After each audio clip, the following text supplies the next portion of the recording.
Rejected and shattered, she left the pack, only to return, as the Alpha King's greatest destiny.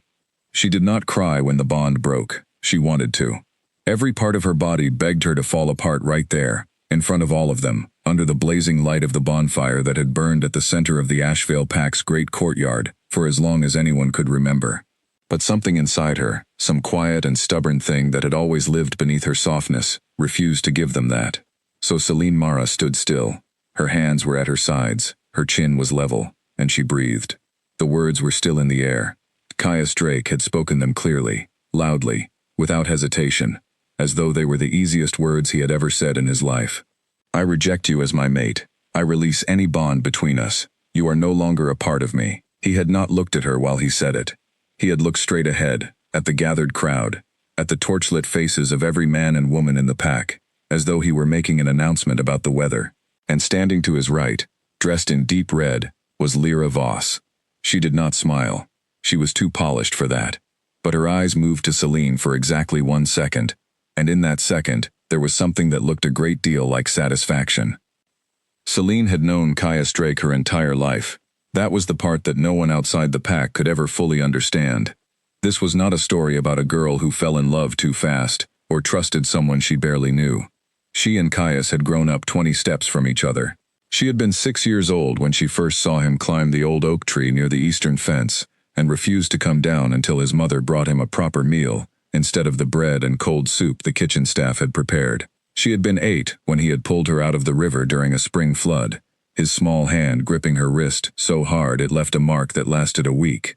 She had been 12 when they had sat together on the roof of the old storage building, and watched a lightning storm move across the hills, neither of them speaking, both of them understanding without words that they were something to each other, something that did not yet have a name. By the time they were 15, every elder in Ashvale knew. The bond was forming. It was not official, not sealed, not spoken aloud, but it was there, the way certain things are simply there, without needing to be announced, the way the river knows the sea, the way a tree knows the direction of the sun. Celine had never questioned it. She had never needed to. Caius was her person. That had always been the one fact of her life that she had never once doubted. She had, however, doubted herself in every other way imaginable.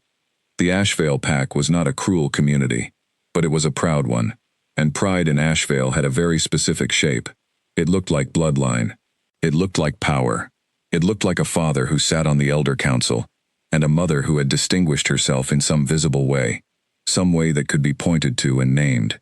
Celine's father, Owen Mara, was a quiet man who worked the land, managed the outer fields, and kept the fence lines in good repair. He was kind. He was honest. He was hard-working.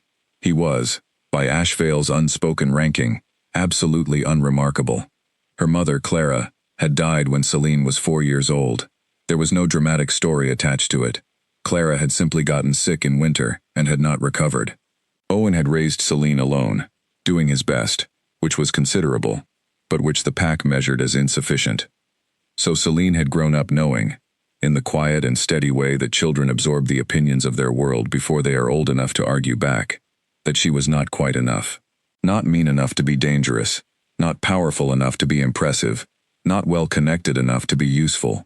She was just Celine, Owen Mara's daughter, who had kind eyes and steady hands and a bond forming with the future Alpha that no one could explain and many people resented. She had tried, for years, to make herself useful in ways that could be seen and named. She had trained harder than almost anyone in her age group, and while she was not the strongest fighter in Ashvale, she was disciplined and precise and never quit. She had taken on extra duties in the pack's healing rooms, learning herbs and remedies and the careful work of mending wounds, because it was one place where her steadiness and her attention mattered more than her bloodline. She had made herself indispensable in small ways, in the invisible seams of community life, the kind of contributions that kept things running, without anyone pausing to notice who was doing the work. Caius had told her, more than once, that none of that mattered to him, that she was enough exactly as she was. She had believed him. That was the most painful truth she would carry out of Ashvale. She had genuinely believed him. His mother, Vera Drake, had not been subtle about her disapproval. Vera was a tall, sharp-featured woman who had married into the Alpha line and had never let anyone forget how significant she considered that achievement. She had smiled at Celine over the years with a particular kind of smile, the kind that was technically a smile because the corners of the mouth moved upward, but communicated something entirely different, something that said, clearly and without warmth, "You will not last here." Celine had told herself that Vera's opinion did not matter, that what mattered was what she and Caius had built between them. She had told herself that Caius was not his mother. She had told herself a great many things. She should have paid more attention to what Caius did not say. There had been a council dinner, 6 months before the ceremony, where a senior elder had made a pointed remark about the importance of alpha bloodlines producing strong alliances, rather than sentimental choices. Caius had said nothing. He had looked at his plate. Celine had waited for him to speak, had felt the silence stretch across the table like something stretching too thin, and she had filled it herself with a small comment about the weather and the harvest, redirecting the moment, making it easier for everyone, which was a thing she had become very skilled at doing. She had walked home that night and told herself that the silence meant nothing, that Caius simply did not want to cause a scene at a formal dinner. That was reasonable. That was understandable. She had almost convinced herself. There had been other moments. A gathering where Lyra Voss had arrived as a diplomatic guest from her family's territory, and Caius had been solicitous in a way that was perhaps a little more than courtesy required. A morning when Celine had gone to his quarters and found him in deep conversation with his mother and the elder council, and the door had been closed before she reached it, and no one had told her it would be closed. A week where his messages had come slower and shorter, and she had told herself he was simply busy because the ascension ceremony was approaching and there was a great deal to prepare, and that was true, but it was not the whole truth. The whole truth arrived on the night of the ceremony, dressed in red, standing to his right. What happened after Caius spoke the words was something Celine would remember differently at different points in her life. In the immediate moments, it was mostly sensation, the sound of the fire, the smell of smoke and pine, the feeling of the ground under her feet, which suddenly seemed very important to notice, very important to keep contact with, as though the earth were the only thing still trustworthy. She was aware of people looking at her. She was aware that someone to her left, she thought it was a girl named Petra who had always been vaguely kind to her, made a small sound, something between a gasp and the beginning of a word that was never finished. She did not fall. She had always been afraid, in some private corner of her mind, that if this happened, she would fall, that her body would simply give up the way her mother's body had given up, without warning, without her permission. But her body did not give up. Her body stood there, solid and breathing, while the bond broke inside her like a clean snap of dry wood, sharp and complete, and impossible to pretend had not happened. An elder, a man named Gareth who had never been unkind to her, stepped forward and said something quietly near her ear. She did not fully hear what he said. She nodded, because nodding seemed like the right response to whatever sound a person was making near your ear at a moment like this. Gareth put a hand very briefly on her shoulder, and then he stepped back, and the ceremony continued without her, flowing on the way ceremonies do, because ceremonies do not stop for anyone. She walked back to her father's house. It was not far. The path between the great courtyard and the row of worker cottages near the eastern fence was one she had walked 10,000 times. She knew every root that stuck up from the dirt, every place where the fence needed a new post, every patch of ground that turned muddy after rain. She walked it in the dark because the ceremony had taken most of the community's torches, and she did not have one of her own. That felt correct, somehow. It felt like the right kind of walk for the situation. A walk in the dark, on a familiar path, carrying nothing. Her father was awake when she arrived. He was sitting in the chair near the fire, which told her that he had known something was happening tonight, even if he had not been told the specifics. Owen Mara was a man of few words and enormous perception. He looked at his daughter when she came through the door. He looked at her face. He stood up. He did not ask what happened. He simply opened his arms, and Celine, who had not cried in front of the pack, who had walked home in the dark without making a sound, who had kept her chin level and her hands still, and her breathing, even through the worst minute of her life, walked into her father's arms and came completely apart. She cried for a long time. Owen held her and said nothing, which was exactly right. When she finally stopped, not because the grief was finished but because her body had simply run out of the energy that crying requires. He made tea, and set it in front of her, and sat across the small table and waited. "I have to leave," she said. He did not argue. He did not tell her she was being rash, or that things might look different in the morning, or that she should give it time. He simply looked at her with those quiet, knowing eyes of his and said, "I know. I don't know where I'm going." "You'll figure it out," he said. "You always do." She packed that night. There was not much to pack. A change of clothes, a blanket, a small knife her father had given her years ago, a leather pouch of dried herbs from the healing room, because old habits are persistent, even in catastrophe. She rolled everything together, tied it with cord, and sat on the edge of her bed for a moment, looking at the room she had slept in her entire life, the small window with the cracked corner that Owen had never quite gotten around to fixing, the shelf where she kept the 3 books she had read so many times she could recite them from memory, the floor where she had once sat for an entire afternoon, watching a spider rebuild its web after a broom had destroyed it, fascinated by the spider's absolute refusal to treat the destruction as permanent. She thought about that spider in this moment. She thought that was probably the right thing to think about. Owen walked her to the eastern fence in the deep hours before dawn. He was carrying a canvas bag he had packed while she slept, or tried to sleep. When he handed it to her, it was heavier than her own bundle. She opened it and found enough food for 2 weeks, another knife, a small amount of coin, a folded piece of cloth she recognized as the scarf her mother had worn in the one photograph that existed of Clara Mara, and a note in Owen's handwriting. She read the note by the faint light of the stars. It said, "You are more than this place ever knew how to hold. Go find the space that fits you." She folded it and put it in the inside pocket closest to her chest. Owen put both hands on her face, the way he had done when she was very small, tilting her chin up so she had to look at him directly. His eyes were wet. He did not let the tears fall, because that was not Owen's way, but they were there, very close to the surface. "Be careful," he said. "I will. Eat properly." "I will. Don't trust anyone too fast." She almost smiled at that. Almost. A little late for that lesson. He pulled her close one more time, brief and tight, and then he let her go. She walked through the gap in the eastern fence, the one that the patrol rotation left unguarded between the 3rd and 4th hour after midnight, the one she had known about since she was 14, because she had memorized the patrol schedules out of simple habit, and she did not look back. She had been told, in various ways, by various people, throughout her entire life in Ashvale, that she was not quite enough.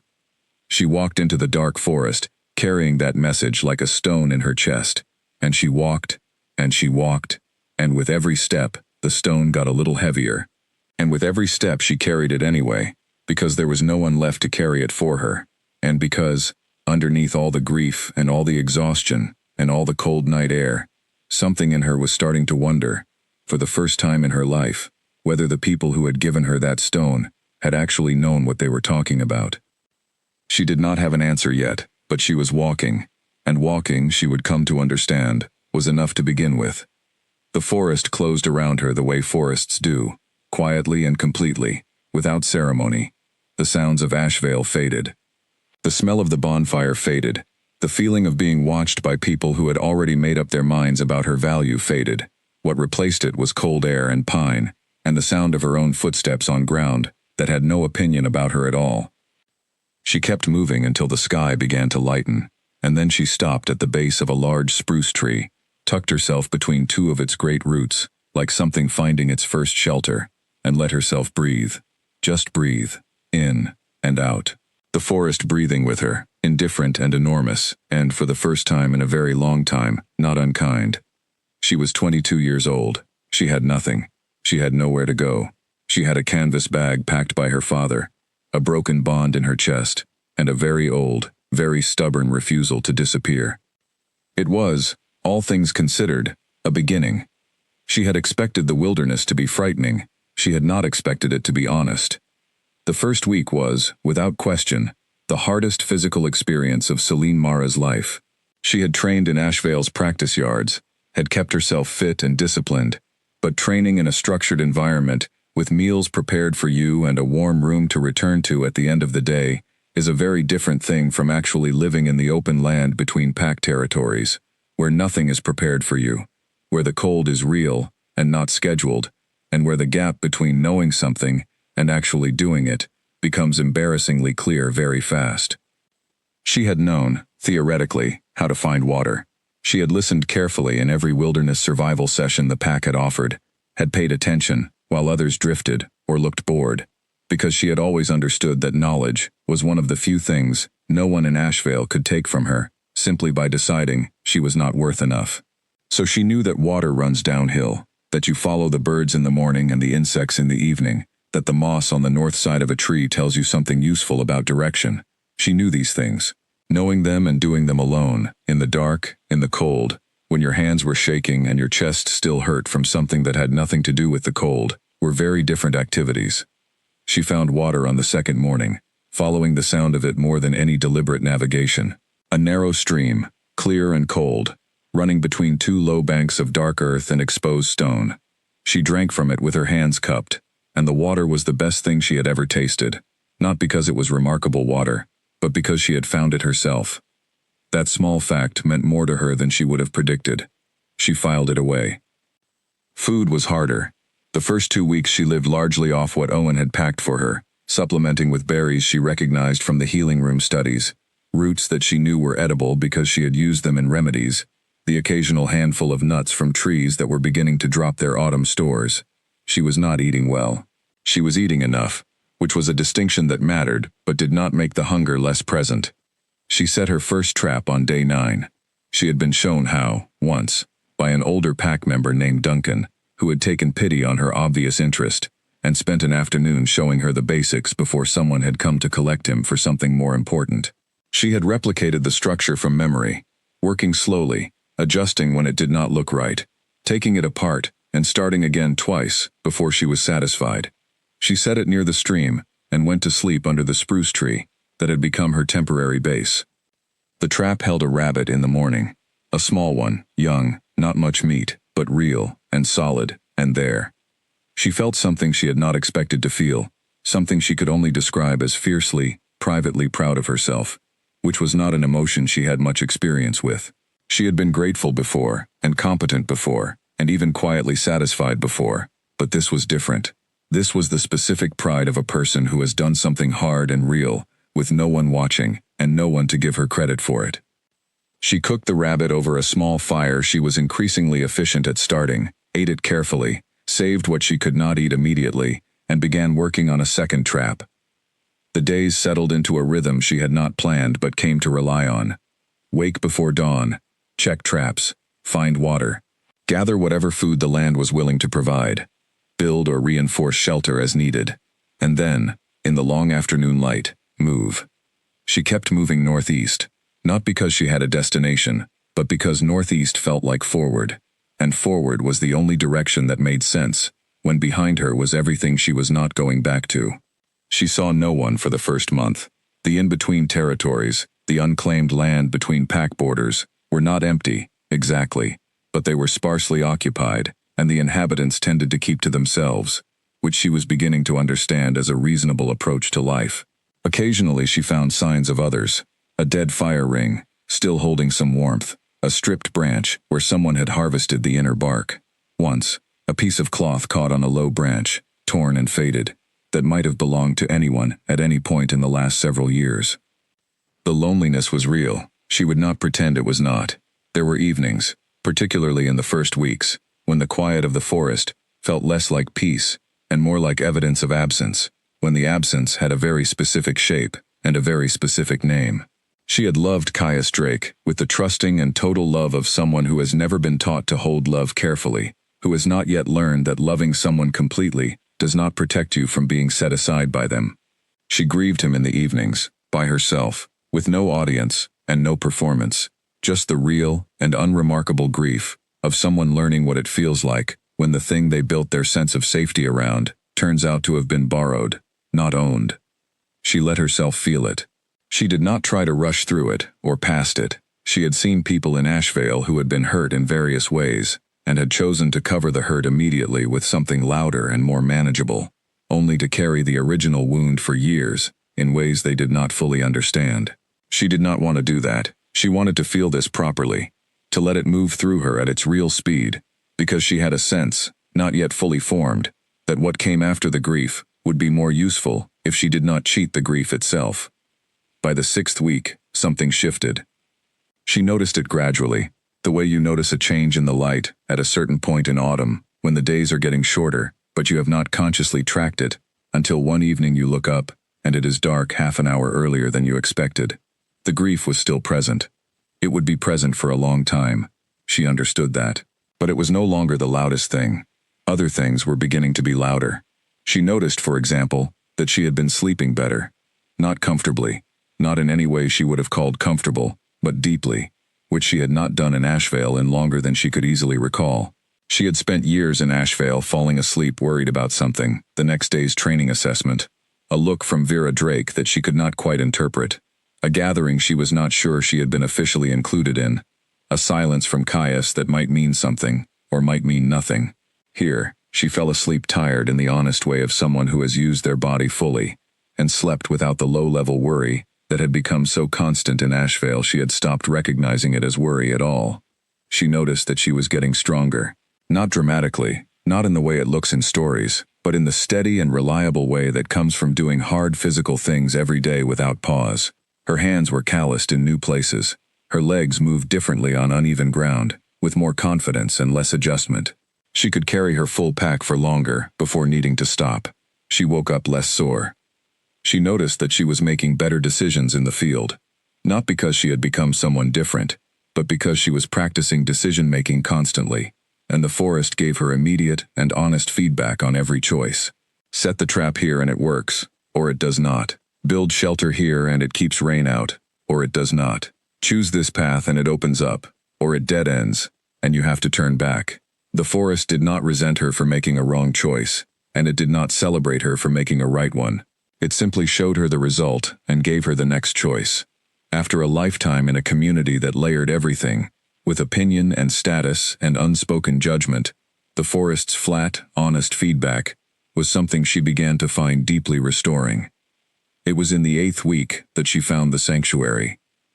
She had been following a ridgeline northeast, moving through an area of older forest where the trees were enormous, their trunks wider than her arms could span, their roots lifting from the ground in great arching structures that created small rooms and shelters at their bases. She had been in forests like this before, on the edges of Ashvale's territory, but not quite like this. There was something about the quality of the air here that was different.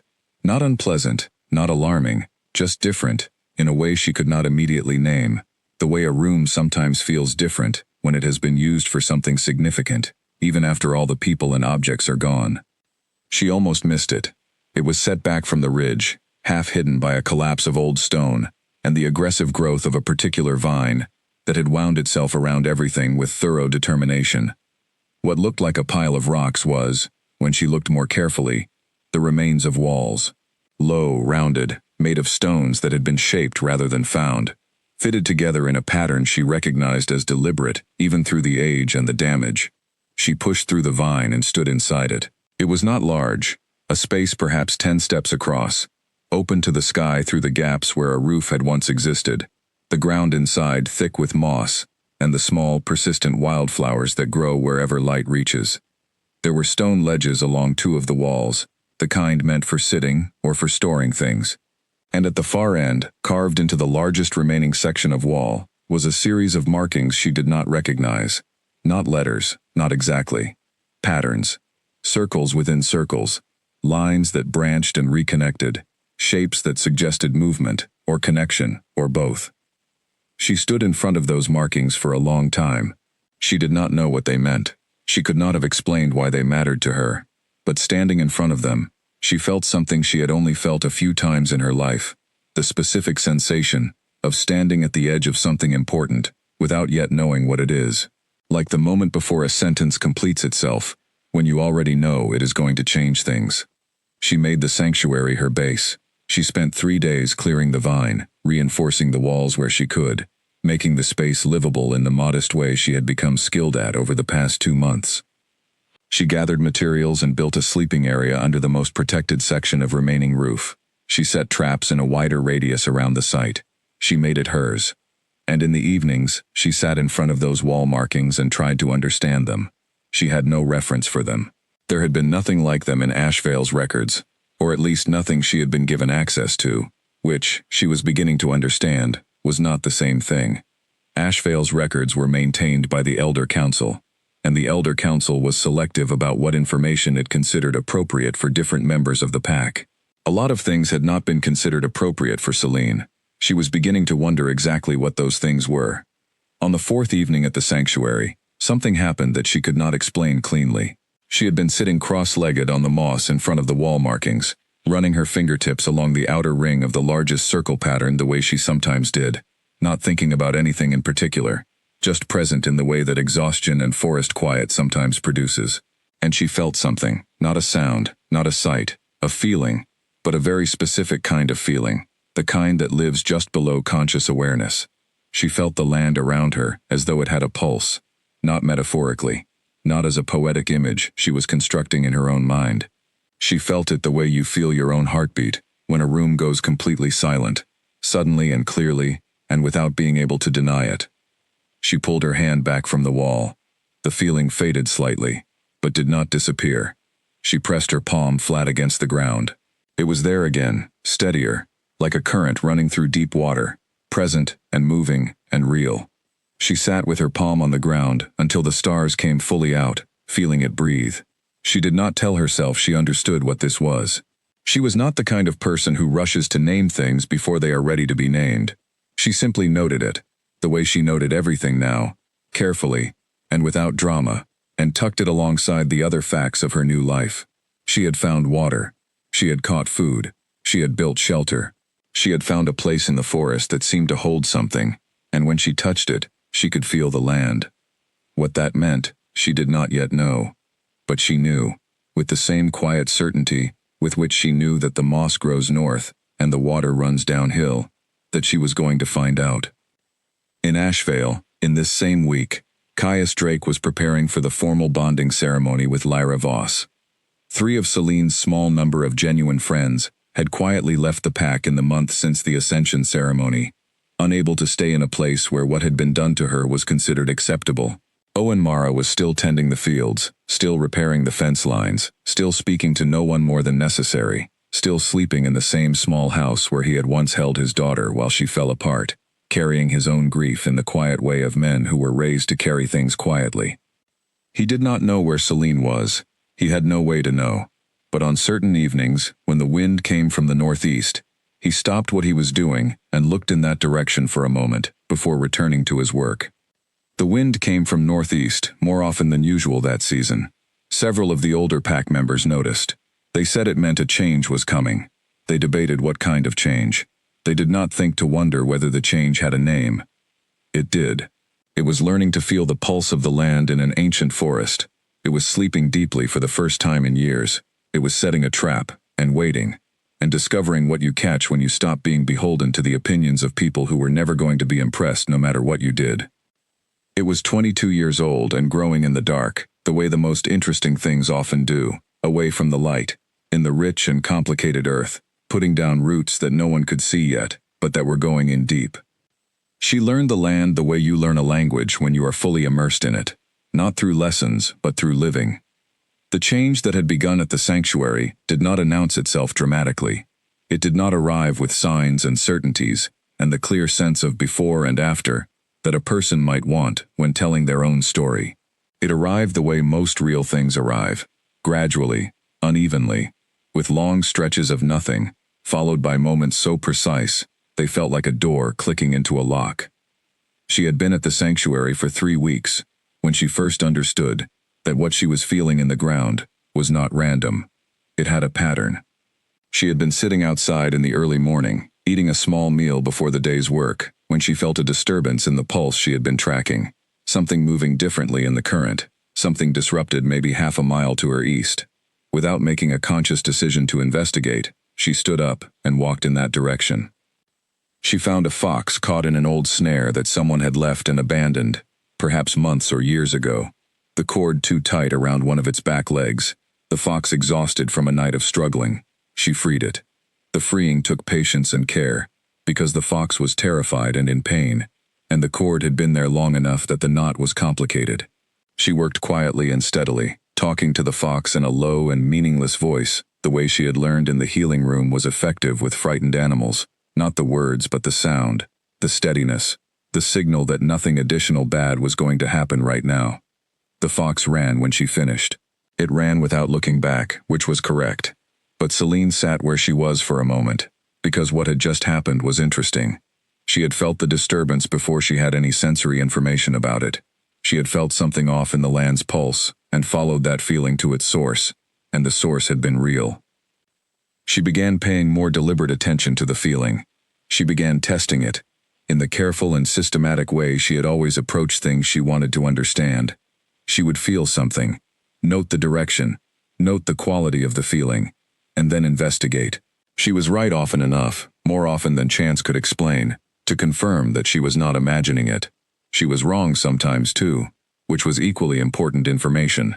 The feeling was real, but it was not perfect. It was a sense like any other sense, trainable, refinable, capable of being fooled by certain conditions, and more reliable in others. She started keeping notes.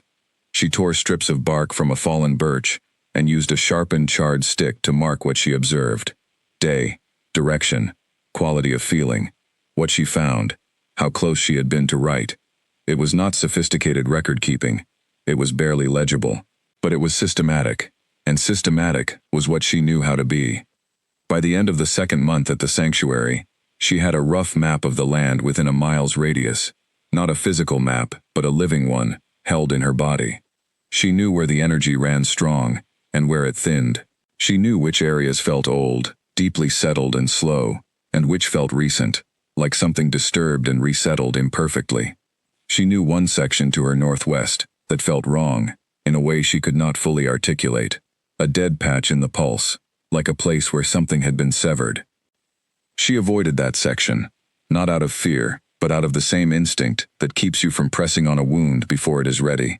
Later, when she understood more. Winter arrived without much ceremony and with considerable cold.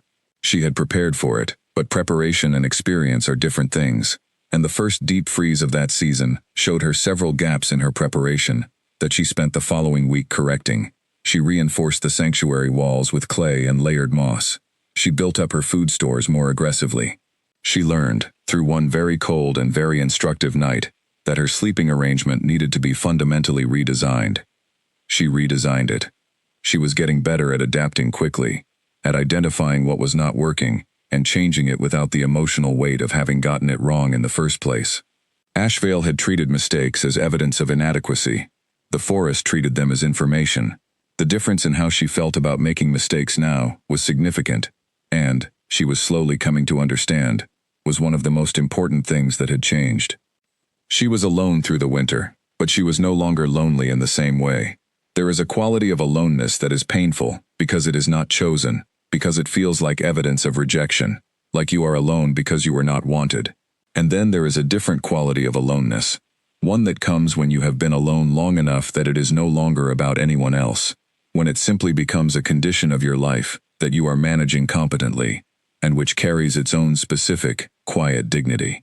She crossed into the second kind of aloneness somewhere in the middle of winter, and she was grateful for it, because the first kind had been exhausting. She was deep in the woods collecting firewood one gray morning when she heard someone moving to her north, not trying to be quiet, which told her something. Someone exhausted, or in pain, or simply not from a culture where moving quietly in the forest was something you thought about. She tracked the sound for a few minutes before she saw him, a young man, perhaps a few years older than her, moving through the trees in a way that was clearly beyond what his body currently had the ability to manage. He was taller than her by several inches, broad through the shoulders, with the built-in physical presence that some men simply carry, but he was moving with the kind of deliberate, effortful slowness that only happens when you are in real pain and working very hard not to show it, or not to give in to it. He had a wound on his left side. She could see it through the torn edge of his shirt. Not fresh, 2 or 3 days old, but not clean, not well tended. She stepped into his line of sight. He stopped. His eyes went to her fast and sharp, assessing, the way people who have spent time in the in-between territories learn to look at strangers, not with hostility exactly, but with the readiness that comes from knowing that the land between pack borders is not supervised by anyone. That needs to be properly cleaned, she said, before it gets worse. He looked at her for another moment. She could see him making calculations. I'm not going to do anything, except offer to help you clean a wound, she said. You can say no. You can keep walking. But from where I'm standing, you won't make it another 2 days on your own before that becomes a serious problem. You a healer? He asked. His voice was steady, which told her he was managing the pain well, or determined to appear that he was. I know enough, she said. His name was Finn. He was not particularly forthcoming with more than that for the first 2 days, which she respected, because she understood having a life you did not feel ready to explain to someone you had just met. She cleaned the wound, which was from a fall rather than a fight, a jagged edge of rock that had caught him badly when a hillside gave way under his feet. She applied what she had, which was enough. She fed him from her stores. She let him sleep in the most protected corner of the sanctuary, while she kept watch with a knife she was no longer shy about holding. He was better enough by day 3 to be more conversational. He was a rogue, he told her. Not with shame, but with the flat straightforwardness of someone who had come to terms with their status a while ago. He had left his birth pack 4 years earlier, under circumstances he described briefly, and without detail, and had been living in the in-between territories since. He knew these lands reasonably well. You're new, he said, on that 3rd morning, looking at her with something that was not quite curiosity and not quite concern. Fairly new, she agreed. You've done well for new. It was not a compliment offered with any warmth. It was an observation, an honest one. She found that she appreciated it more than warmth would have given her. I'm learning, she said. He stayed for a week. He was not the easiest company. He was quiet and private and not interested in small talk, but he was genuinely knowledgeable about the in-between territories, their rhythms and their hazards, the unspoken territories that existed within the unclaimed land, the places where certain groups of rogues had established informal and fragile agreements, the sections of forest that were safer at different seasons and why. He shared this information not generously, exactly, but practically, the way people who have survived hard things share knowledge with other people who are surviving hard things, because survival information is not a resource that runs out when you share it. When he left, he told her there was a better food source 3 miles northeast, a section of river where the fishing was reliable even in winter. He told her with the same flat, practical tone he used for everything. She thanked him the same way. After he was gone, the sanctuary felt both quieter and slightly larger, which she understood was not about the space but about her. Something in having another human being present, even one as spare with words as Finn, had reoriented her slightly to the world of people, reminded her that she was not done with people, that she was choosing to be alone right now, but that choosing and being stuck were very different things. She thought about this over the next weeks. She had come into the forest carrying the belief, absorbed from years in Ashvale, and then given its final and most devastating confirmation on the night of the ceremony, that her worth was something other people decided, that she needed to be assessed and found acceptable by people who held the right positions before she could consider herself to matter. She had never consciously believed this. She would have rejected it if someone had framed it to her directly, but she had lived by it, which is how you know what you actually believe, not by what you say, but by what you do. What she was doing now, out here, was learning that the assessment was already inside her, that she did not need it from outside. The forest had been teaching her this lesson every single day through the most direct method available. It showed her results. She did something, and it worked or it did not. She was competent or she was not. The forest did not resent her for being competent. It did not feel threatened by her when she figured something out. It did not create quiet conditions where her competence would be invisible, because her visibility made certain people uncomfortable. She was not yet done being angry about Ashvale. She thought she might not be done for a long time, and she was learning to let the anger exist without letting it decide anything. It was information, like everything else. It told her what she valued. It told her what she would not accept again. It told her where her lines were drawn. Spring came, and with spring came more activity in the in-between territories. More people moving, more signs of life, more occasional encounters with rogues or lone wolves passing through on their way to somewhere else. She began to collect a loose network of acquaintances, people she had helped in some way or who had helped her, people who knew her name and nodded when they saw her, and sometimes traded information about the land. She was not building community intentionally. She was simply being herself, which had always included a deep and genuine interest in other people's well-being, and people could feel that. A woman named Petra arrived at the sanctuary one morning, and Celine's heart jumped before she fully processed what she was seeing. Petra, from Ashvale, the one who had made that small sound at the ceremony. She had left the pack. She would not say exactly why, beyond the fact that she could not stay there, and Celine did not press her for more than that. Petra stayed. She was not a wilderness person by nature. She was someone who had always flourished in structured community, and the adjustment was difficult for her. But she was willing to learn, and Celine was patient, and within a month, they had fallen into an easy working rhythm that made both of them more effective than they had been alone. And then, one afternoon in early summer, Petra said something that Celine had not been prepared for. They were working near the wall markings, Celine studying them as she often did, Petra watching her. "You have been different for a while now," Petra said. "Different how?" Celine asked without looking away from the markings. "You know how Caius used to walk into a room?" Petra said. "And he had that thing, where the whole room sort of adjusted to him being there, whether people meant to or not? You have that now. You didn't have it before. You have it now." Celine looked at her then. "I don't want to be Caius," she said. "No," Petra agreed, "you're not. It's different on you. It's quieter. But it's real." She paused. "Everyone who has come through here in the past few months, they don't leave the same way they arrived. Something about being around you settles them. I've watched it happen every single time." Celine did not respond immediately. She turned back to the wall markings. She thought about the pulse she had been tracking for almost a year now, the way it had grown clearer and more reliable, the way she could read things in the land that she could not have dreamed of reading when she left Ashvale. She pressed her palm flat against the marking on the wall. She felt the current move through her and outward, felt the land for miles in every direction, felt the living connections between things, felt, at the edge of her range, something she had not felt before. Something far away, in the north, that was not working the way it should. A current that had gone wrong somewhere. A bond that was unraveling in a way that was moving outward like cracks in ice. She did not know what it was, but she knew it was going to matter. She pressed her hand more firmly against the stone, and felt the land lean back toward her, as though it recognized her hand, as though it had been waiting for exactly this person to press exactly this question into it, and receive exactly this answer. Something was wrong in the north, and she was the one who could feel it. The third spring after she left Ashvale was when Celine Mara stopped surviving, and began, without quite deciding to, leading. It had not been a plan. She was not someone who had come into the wilderness with the intention of gathering anyone around her. She had come to be alone, to rebuild, to understand what she was and what she was capable of when no one else was defining those things for her.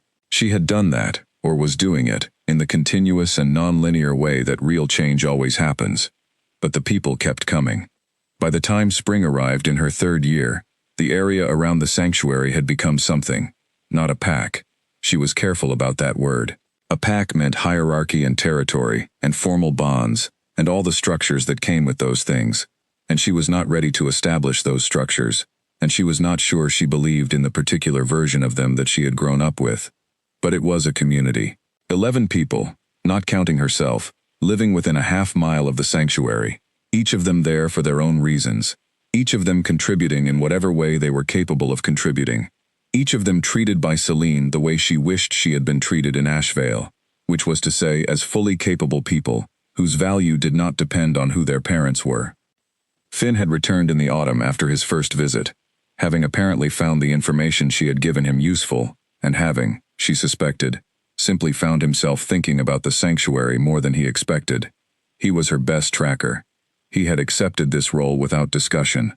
It was simply what he was good at, and she needed it done, and he did it. Petra had grown into a role that Celine had not foreseen, but which made perfect sense once it existed. She was the one who managed the practical organization of the community, the scheduling of tasks, the keeping of records, the maintenance of systems. Petra had always been good at structure. She had been someone who flourished in structured community and had been miserable in the wilderness on her own terms. Given structure to manage, she was transformed. The others had arrived in various ways.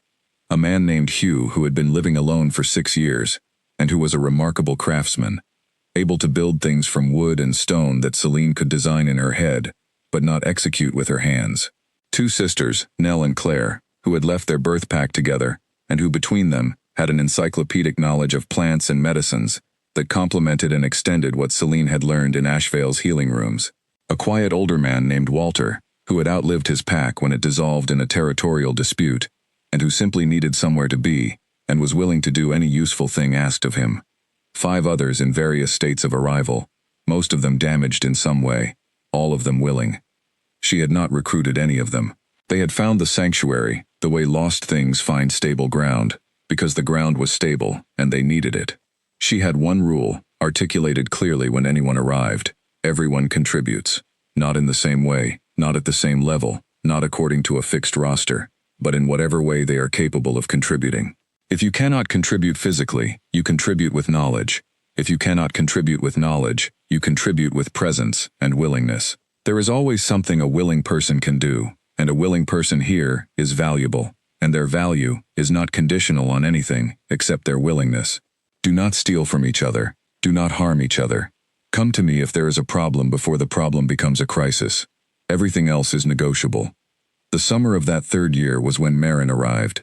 Celine had heard her before she saw her, not with her physical ears. She had felt the approaching presence in the land's pulse 2 days before the old woman walked out of the tree line into the clearing near the sanctuary's entrance, moving slowly with the help of a carved walking stick, carrying nothing on her back, wearing clothes that were old but clean, with a face that had more lines in it than Celine could count, and eyes that were the particular shade of gray that made people look twice. Celine had been sitting outside working on her bark paper records when Marin appeared. She looked up from her work. Marin looked at her with those gray eyes, and they stayed like that for a moment, taking the measure of each other. "You are younger than I expected," Marin said. "You are exactly what I expected," Celine said. "I've been feeling you coming for 2 days." Something shifted in the old woman's expression. Not surprise exactly. More like satisfaction. The particular satisfaction of having arrived at the right place after a long journey. "Then you are ready," Marin said. "Good. I was not sure how much time I had." She had been, Celine would learn over the following months, a shaman, or the last remnant of a lineage of shamans, which was not quite the same thing, but was close enough for working purposes. Her full name was Marin Lee, and she was old enough that she did not bother specifying exactly how old, saying only that she had seen 4 pack rulers rise, and 3 of them fall, and that this gave her adequate perspective. She had been searching for Celine, not by name, but by signature, the particular quality of presence in the land that Celine had been generating without knowing it, that would have been undetectable to most people, but was clear as a landmark fire to someone who had spent a lifetime tracking such things. The training that followed was unlike anything Celine had experienced. Marin was not a gentle teacher. She was not unkind, but she did not believe in making things easier than they needed to be, which she explained was not stubbornness but practicality. If you learn something at the level of ease, she said, you will be able to use it at the level of ease. If you learn it at the level of difficulty, you will be able to use it when everything is difficult, which is when it matters. What Marin taught her had no simple name. She taught her to read the land with precision rather than general feeling, to distinguish between natural disruptions and caused ones, to trace a disturbance backward to its source. She taught her to work with pack bonds without entering them, to feel their health and their weakness, to understand what a bond looked like when it was whole, and what it looked like when it was fraying. She taught her that the markings on the sanctuary wall were not decorative, that they were a map of a kind, a map of the original bonds, laid down by the first generation of people who had understood this work, and that Celine could learn to read them if she stopped looking at them as symbols and started feeling them as the living things they were. Celine absorbed everything. She was an exceptionally good student, not because she was brilliant in any showy way, but because she paid complete attention and never pretended to understand something she did not understand, and asked the right questions, and practiced everything until it was built into her body rather than just her head. On an afternoon in her second month of training, she sat in front of the wall markings and read them, not all of them, not all at once. But a section in the upper left corner resolved itself into something coherent, a pattern that described something she recognized, as a description of how bonds interact across a wide territory, how they support each other when they are healthy, how a weakness in one can ripple through others if the connections are tight enough. She looked at Marin. Marin was watching her with the gray eyes. "I understand this section," Celine said. "Tell me what it says." She told her. Marin was quiet for a moment. "You understand it correctly," she said. It was the closest thing to praise that Marin had offered in 2 months of teaching. Celine received it quietly and went back to the markings to read the next section. The autumn brought harder news. Marin, who never discussed her own health, revealed one evening, in the matter-of-fact way she revealed everything, that she was not well, had not been well for some time, and that this was part of why she had been searching for Celine with some urgency. "I am not telling you this for your sympathy," Marin said. "I am telling you because you need to know the timeline. There are things I need to pass to you that I cannot pass to you in summary. Some of them will take time. We need to use the time well." They used the time well. Celine made sure of it. She slept less and worked harder, and asked more questions, and practiced everything faster, without sacrificing the depth that Marin insisted on. The community around the sanctuary absorbed her partial absence from their daily operations smoothly, because she had built it that way, not centered on herself but balanced across everyone's contributions, so that it could function without her constant presence. Marin told her, on a cold evening in late autumn, about the lineage. Told her that the shaman bloodline, the one with the capacity to read and work with pack bonds at the level Celine was training toward, had existed in the world for a very long time, and had been systematically reduced, not by accident, but by people who found such a capacity inconvenient. People in power, specifically. People whose hold on territory and authority was complicated by the existence of someone who could see through bonds to their truth, who could tell whether an alpha's claim to his territory was genuine or manufactured, who could feel the health of a community from outside it, without being fooled by performance. Records were altered, Marin said. Lineages were erased. People were told they came from no one in particular, from common stock, from unremarkable origins. It is easier to discount someone whose origins you have removed. Celine was very still. "People like me," she said. "People exactly like you," Marin said. "Owen Mara is a remarkable man in every way that matters, and what he does with the earth is, to someone who can see it properly, as significant as anything a council elder has ever done. But someone decided, generations before you were born, that the Mara line would be recorded as common, as unremarkable, because the alternative was acknowledging what the Mara line carries, and that acknowledgement would have shifted certain power arrangements that certain people were not willing to have shifted." Celine sat with this for a long time. Outside the sanctuary, the wind moved through the great trees. Inside, the fire was low and steady. "Why are you telling me this now?" she asked. "Because you are about to need to know it," Marin said. "There is something happening in the north, in the Iron Throne's territory. You have felt it." "For nearly a year," Celine said. "Something wrong in the bonds there, getting worse." "It is not a natural deterioration," Marin said. "And you are the only person in the world right now with the training and the capacity to address it at its root. I am telling you about your lineage now, because where you are going, people will try to use your origins against you. You need to know that your origins are not a weakness. They were deliberately hidden because they are the opposite of a weakness." Celine looked at the wall markings. She traced the circle pattern with her eyes without touching it, reading the shapes now with the fluency that months of training had built. "When?" she asked. "Not yet," Marin said. "More time, but not much." She went back to studying. She went back to practicing. She went back to the work that Marin had set for her, which was always one step harder than what she had just mastered, always just at the edge of what she could do. She went back to listening to the land every morning and every evening, tracking the disturbance in the north, noting how it moved, how it changed, what it felt like on different days and in different weather. The community around the sanctuary was, by the end of that 3rd year, something that worked. She did not call it a pack, she called it nothing actually. It had no name. It simply existed, and within it, 11 people, then 12, then 14, lived with more dignity and more stability than they had managed anywhere else after being pushed out of the world that was supposed to hold them. They asked her, sometimes, what she was planning for the future, where this was going, whether she had thought about formalizing anything, about establishing territory, about declaring anything official. She always told them the same thing. She did not know exactly what came next, but she knew it was going to involve the North, and she knew she was going to be ready for it when it arrived. What she did not tell them, because she was still learning to sit with it herself, was that she was no longer afraid of it. Not in the way she had been afraid of most things for most of her life. She had come into the forest as someone whose entire sense of safety had just been destroyed, and she had rebuilt it here, stone by stone, skill by skill, decision by decision. The safety was inside her now. It was hers. No one had given it to her, and no one could take it away from her, because it was not made of bond or approval or belonging to the right person. It was made of competence and honesty, and the long, slow work of learning to trust herself.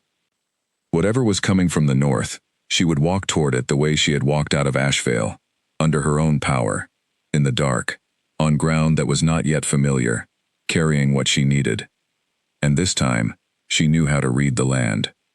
The summons was not a letter. It was not a formal declaration or a diplomatic scroll sealed with the Iron Throne's mark. It came as a name, passed from mouth to mouth through the network of the in-between territories, the way important things travel when the official channels are too slow or too compromised to carry them. Celine Mara. The name arrived at the sanctuary, on the lips of a young rogue named Kit, who had been moving south from the northern edges of the unclaimed land, traveling fast, eating poorly, stopping only when his body absolutely forced him to. He arrived at the sanctuary's clearing on a gray morning and stood at the edge of it, swaying slightly, with the look of someone who had been moving on will alone for at least a day longer than was sensible. Finn found him first and brought him in, not gently but effectively. Celine looked at Kit over a bowl of broth that Nell had pressed into his hands and waited while he collected himself enough to speak. "They're looking for someone named Celine Mara," he said. "In the North, the Iron Throne sent out the call. Every territory, every community, every lone wolf they could reach. They want healers, strategists, anyone with knowledge of bonds and territory. The sickness up there is getting bad." "How bad?" she asked. He looked at her with the specific expression of someone who is trying to find a way to describe something they have not fully processed themselves. "I came through the outer edge of Iron Throne territory on my way south. The bonds are wrong. Not just weak, wrong. Like they're running backward. Packs that should feel connected to their land don't. Wolves who have been in the same territory for generations woke up and didn't recognize each other's bond signatures. Children are losing their connection to their birth bonds. Elders are forgetting the feel of their own territory." He paused. "I've lived in the in-between my whole life, and I have never felt anything like what I felt at that edge. It scared me. I left fast." Celine was quiet for a moment. She looked at Finn, who was listening from the doorway with his arms crossed. He met her eyes and gave her a very small nod, barely perceptible, the nod of someone who has read the situation and is confirming what he already knew she was going to decide. "How long ago did the call go out?" she asked Kit. "A few weeks, but it's been spreading slow. Not all channels are open up there. Some territories are avoiding the Iron Throne right now because they think the sickness might spread through contact. Others are trying to profit from the instability." He looked at her directly. "The name they were asking for most specifically was yours. Not first, but after the general call went out. Specific inquiries started coming south.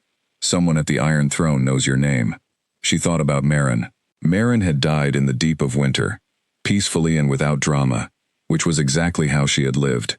She had told Celine, in one of their last real conversations, that she had sent a message north a long time ago, before she found Celine, to someone she trusted at the Iron Throne's citadel, an old colleague. She had said she would not go into the details of what she had said, only that someone up there would know to look for Celine Mara when the time came. The time had apparently come. She spent the evening in the sanctuary by herself. Not to decide, she had effectively decided the moment Kit described the backward-running bonds, because that was exactly the pattern she had been tracking in the land's pulse for over a year, and she understood in a technical sense what was causing it, even if she did not yet know who was behind it. She sat alone to prepare. To go through, in the methodical way she always processed things, what she knew and what she did not know, what she had and what she would need. What was going to be difficult about this, and how she would handle the difficulty. What she knew. The disturbance in the north was not natural. It was manufactured. Someone was deliberately targeting the bond network of the Iron Throne territory, working on the underlying connections between wolves and land and pack, the invisible infrastructure that made a pack, rather than just a group of individuals in proximity. This kind of work required either access to the physical territory at a very deep level, or access to someone with abilities like hers, who was using those abilities destructively, rather than restoringly. What she did not know: who was doing it, why, how far along the damage was, and whether it was reversible by the time she got there. What she had: 3 years of training in exactly the skill set required to address this problem, a level of practical competence in the land's language that she was fairly certain was unique, Marin's teachings, which she had internalized completely, the wall markings from the sanctuary, which she had transcribed in detail onto bark paper and which she would bring with her, the knowledge of her lineage, which she had spent the winter months sitting with until it had stopped being a revelation and become simply a fact. What she would need: her go bag, already packed for this eventuality. Directions north, which Finn could give her. A clear head and a willingness to walk into the most significant political and military power center in the known wolf world as an unknown, from the borderlands with no official status, and ask for access to their territory's bonds. She was not afraid of it. She noticed this with some interest. She was concerned, in the practical sense of someone who understands that the thing ahead of them is genuinely difficult and requires genuine capability. But afraid, specifically afraid, no. She had stopped being afraid of having no status in the eyes of powerful people, somewhere around the end of her first winter in the forest, when she had built a shelter that kept out the cold, and caught food, and navigated the dark land on her own terms, and discovered that her status in the eyes of the forest was simply a function of whether she was competent enough to manage it. She had been competent enough, and no one's opinion had been required. She told the community in the morning. Petra, characteristically, immediately began thinking through the practical implications of Celine's absence and what needed to be adjusted in their operations. Finn said nothing, but appeared in the doorway of the sanctuary while she was finishing her packing with a folded map that he had clearly been working on through the night, which showed the safest route north to the edge of Iron Throne territory. Hugh looked upset in the way of someone who does not like change, but has the sense not to argue with a decision that has clearly already been made. Nell and Claire gave her a pack of medicines and remedies, so comprehensive it was almost comical, with a note listing what each one was for. Walter, the quiet older man who never said more than necessary, put his hand briefly on her shoulder when she came past him in the yard. She stopped. He looked at her. "You have been practicing for this," he said, "even before you knew you were practicing for it." She looked at him. "Thank you, Walter." He nodded and went back to his work. She left at midday, heading northeast on Finn's route. The forest was familiar in the way that home becomes familiar, not because you chose it, but because you have lived in it long enough that your body has learned its rhythms. She moved through it quickly and easily, reading the land as naturally as breathing, feeling the pulse steady under her feet, all the way to the edge of the in-between territories. She had been walking for 4 days when she crossed into the outer fringe of what she could feel was Iron Throne territory. She felt it as a distinct change in the land's quality, the way you feel a change in pressure, a difference in the weight of the air. Iron Throne was old territory. The bonds here were deep and well established, or they had been. She could feel the oldness, the depth, the centuries of connection layered into the ground. She could also feel what had been done to it. Kit had been right that scared was a reasonable response. What was happening to this land's bonds was a methodical, ongoing disruption, precise in a way that frightened her, because precision required knowledge. Whoever was doing this knew what they were doing. They understood bond structure well enough to target the specific connections that would create the most widespread damage with the least obvious source. The disruption was working inward from multiple points, meeting in the middle of the territory like fingers closing into a fist. She stood at the edge of that territory and felt the full picture for the first time, all at once, without the filtering distance she had had from the sanctuary.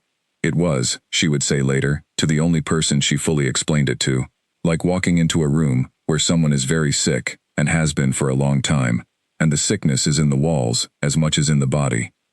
She understood now, in a way she had not when she was still distant from it, how urgent this was. The damage was further along than she had estimated. There was time, but it was not generous. She adjusted her pace. She moved faster. The Iron Throne's great citadel came into view on the morning of the 6th day, built into the face of a long granite ridge, high walls of dark stone rising against the gray sky. The surrounding territory organized and maintained in the precise way of a place that had been held by the same line of power for a very long time. It was formidable in a way she had not fully imagined. The word citadel did not quite contain the reality of it. It was more like a permanent declaration, a statement in stone that this power was here and intended to remain. She felt the gate guards before she saw them. She adjusted her approach so that they saw her clearly from a distance, no sudden appearance from the tree line, no reason for alarm. She was alone. She was not armed in any visible way. She was dressed practically, not impressively. She looked like exactly what she was, which was a woman who had been living in the wilderness and was now here because she was needed. The guards were professional and cautious, which was appropriate. She told them her name. She told them that she had come in response to the summons. One of them, younger, did not recognize the name. The other, older, with a stillness in his face that told her he had been here long enough to hear many things, looked at her more carefully when she said it. "Wait here," the older one said. He was not unfriendly. He was simply doing his job properly, which she respected. She waited. She used the time to take in what she could feel of the citadel's bond structure from outside its walls. It was a complex system, layered and interconnected in ways that reflected centuries of refinement. And within it, the disruption was present, threaded through the structure in the careful and deliberate way she had identified from a distance, but visible now in its full detail. She was going to need full access to the territory.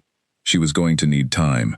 She was going to need the Alpha King's trust, which she had not yet earned, and she was going to need all of it, in the face of whatever resistance the people responsible for this would mount when they realized she was there. The older guard returned. Behind him came a tall woman in the dark uniform of the Citadel's senior staff, with the efficient posture of someone who decided things and expected the decisions to be implemented without delay. "Celine Mara?" the woman said. "Yes.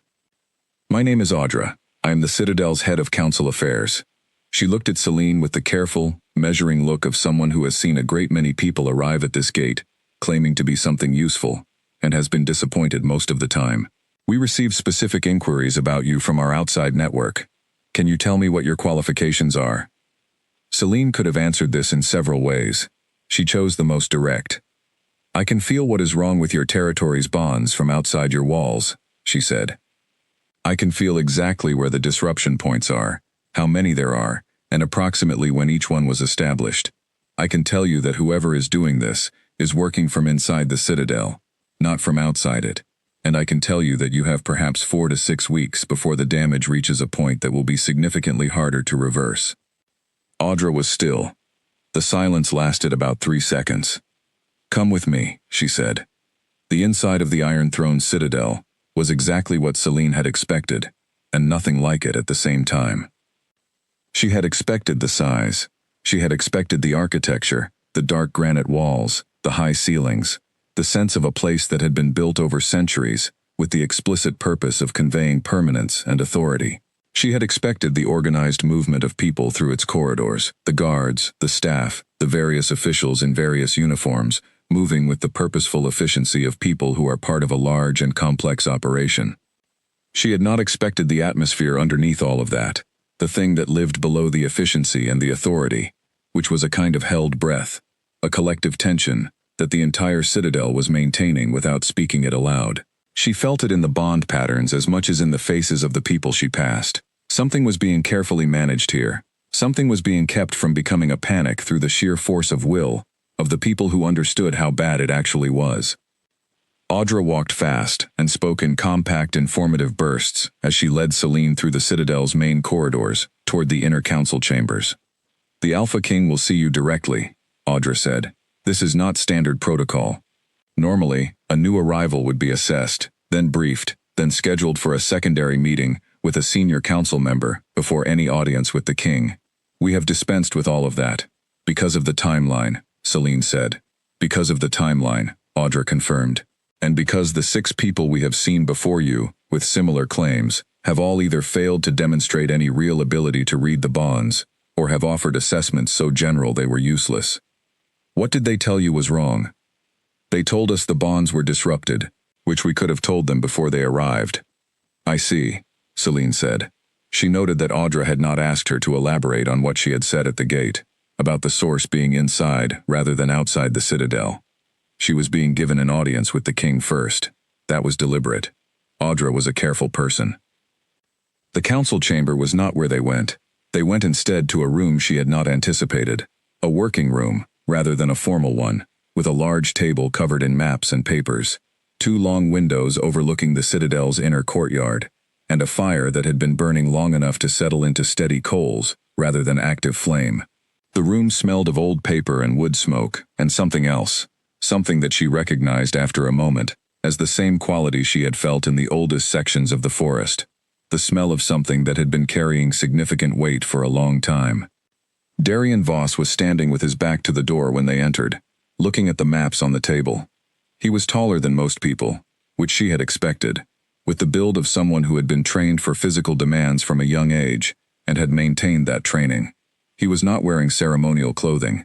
He was dressed in working clothes, dark and practical, with a coat that had clearly spent time outdoors in it. His hair was dark, cut close. When he turned at the sound of the door, his face was the face of a man who was carrying something very heavy, and was not sleeping enough, which she had also, in a way, expected. What she had not expected were his eyes. They were a shade that fell between brown and gold and green, shifting with the light in the way of deep water, and they looked at her with the complete and unperformative attention of someone who genuinely needed something she might have. Celine Mara, he said. Not a question, a confirmation. Yes, she said. He looked at her for a moment, not the assessing look of someone cataloging her appearance or evaluating her as a potential alliance, the look of someone reading something they need to read correctly. Audra tells me you said something at the gate about the source of the disruption, he said. Tell me exactly what you said. She told him exactly what she had said. He did not interrupt. He did not look at Audra or at the 2 other people in the room, a senior advisor whose name she would learn later was Clement, and a young woman she took to be some kind of record keeper, who was indeed writing down everything that was being said. He kept his eyes on Celine. Inside the citadel, he said when she finished. Yes. You felt this from outside the walls. Yes. How? She considered how to answer this. She had thought about it on the walk here. The honest answer was the best answer, as it always was, but the honest answer was also long and complex, and would require a foundation before the detail would be useful. The short version, she said, is that I have a trained ability to read pack bonds and land connections, the way some people read text. Not metaphorically. The bond network of a territory has a structure, and that structure has a normal pattern and a disrupted pattern, and I can distinguish between them and trace the disruption back toward its origin. And the longer version? The longer version will take significantly more time and some access to your territory that I do not yet have. He looked at her for another moment. Then he said something that she would think about many times in the months ahead. What do you need? Not who are you to tell me this. Not prove it first. Not I will need to consult the council. What do you need? She told him what she needed. She listed it clearly and without apology. Full access to the territory for reading, beginning with the Citadel's foundations and moving outward. Access to whatever records the Citadel had on its territorial history and bond structures. A workspace where she could work without interruption. Time, which was the most critical resource and the one in shortest supply. And his trust, which she acknowledged was something she had not yet earned. Why the acknowledgement about trust? Clement asked from the side of the room. His tone was not hostile. He was a compact, precise man, with the air of someone who prized accuracy and tested for it habitually. Because asking for trust without acknowledging that I have not earned it would be dishonest, Celine said. And dishonesty is not a useful foundation for the kind of work I need to do here. You cannot read bond structures clearly if the bonds around you are built on deception. It interferes with the signal.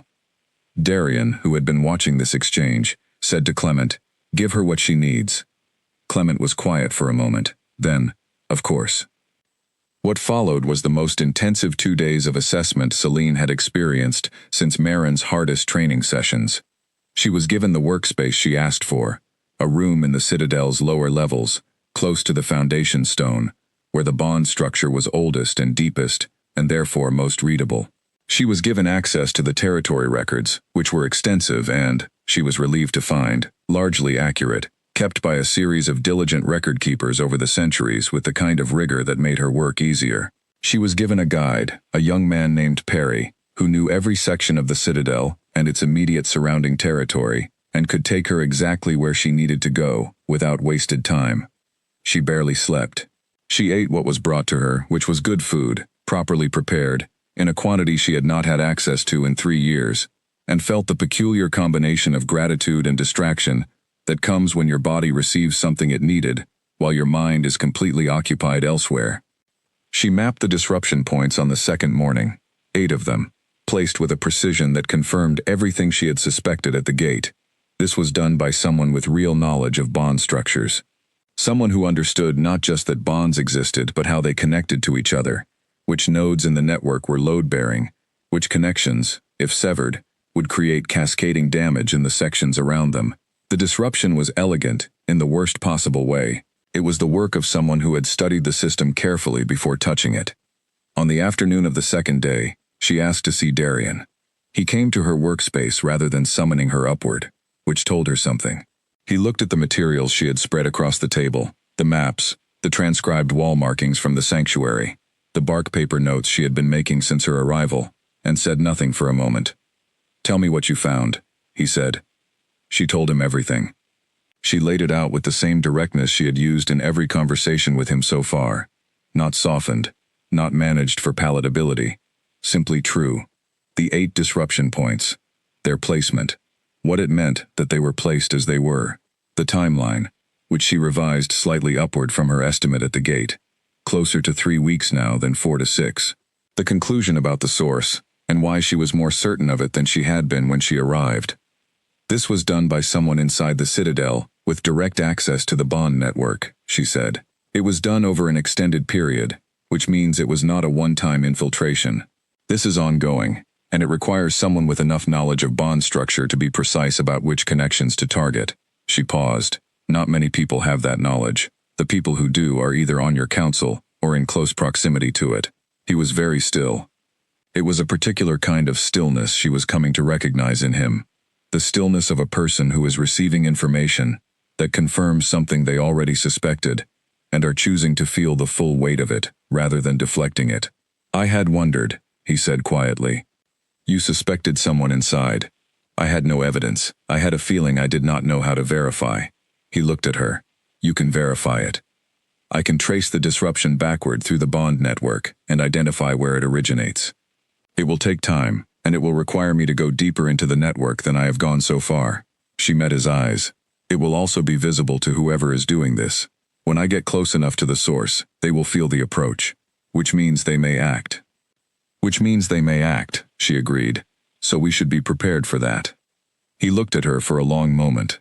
The room was quiet enough that she could hear the fire settling, the small sounds of the Citadel going about its necessary business beyond the walls. "Why did you come here?" he asked. She understood immediately that he was not asking about the journey. He was asking about the motivation. "Because the damage to this territory is real and spreading," she said. "Because I am the person who can address it. And because, while I have no obligation to any pack and no territory of my own, and no official status of any kind, I am not able to feel something going wrong in the world that I can fix, and choose to do nothing about it." He was quiet. "That is the whole answer," she said. "There is no additional calculation underneath it. I am not here because I want something from you. I am not here to negotiate a position for myself, or to leverage this situation into a territorial claim. I am here because this needed doing, and I am the one who can do it." Something in his face changed, not dramatically, a small shift, in the set of his jaw, in the quality of attention in those gold-brown eyes. The shift of a person who has been told a great many things by a great many people, and has learned to listen for the ones that are actually true. "All right," he said. "I need to begin the deeper tracing tomorrow," she said. "I need to know that when it starts, you will be ready to act on what I find." "I will be ready," he said. "And I need to know," she said carefully, "that the people in your council, who I will be briefing before I begin, have been assessed for their likelihood of being the source. Not accused. Assessed. There is a difference, and I can make that distinction if you give me the access I need." He looked at her steadily. "Tell me how." she told him. He listened without interrupting, without looking away, without reaching for any of the management language that powerful people often use when information makes them uncomfortable. He simply listened, asked 2 precise questions when she finished, and accepted her answers. When he left the workspace, Perry, who had been waiting outside the door, came back in and found Celine standing at her table, looking at the map of disruption points. "That went well," Perry said, with the slightly surprised tone of someone who had been watching from close enough to form an opinion. "Did you expect otherwise?" she asked. "Most people who come to give the Alpha King difficult news try to soften it first," Perry said. "Then they take a long time getting to the point. Then they apologize for the point they've made." He paused. "You did none of those things. Softening difficult news is how you delay the action that the news requires," Celine said. "We do not have the time." Perry nodded slowly. Then he said, "What do you need for tomorrow?" She told him.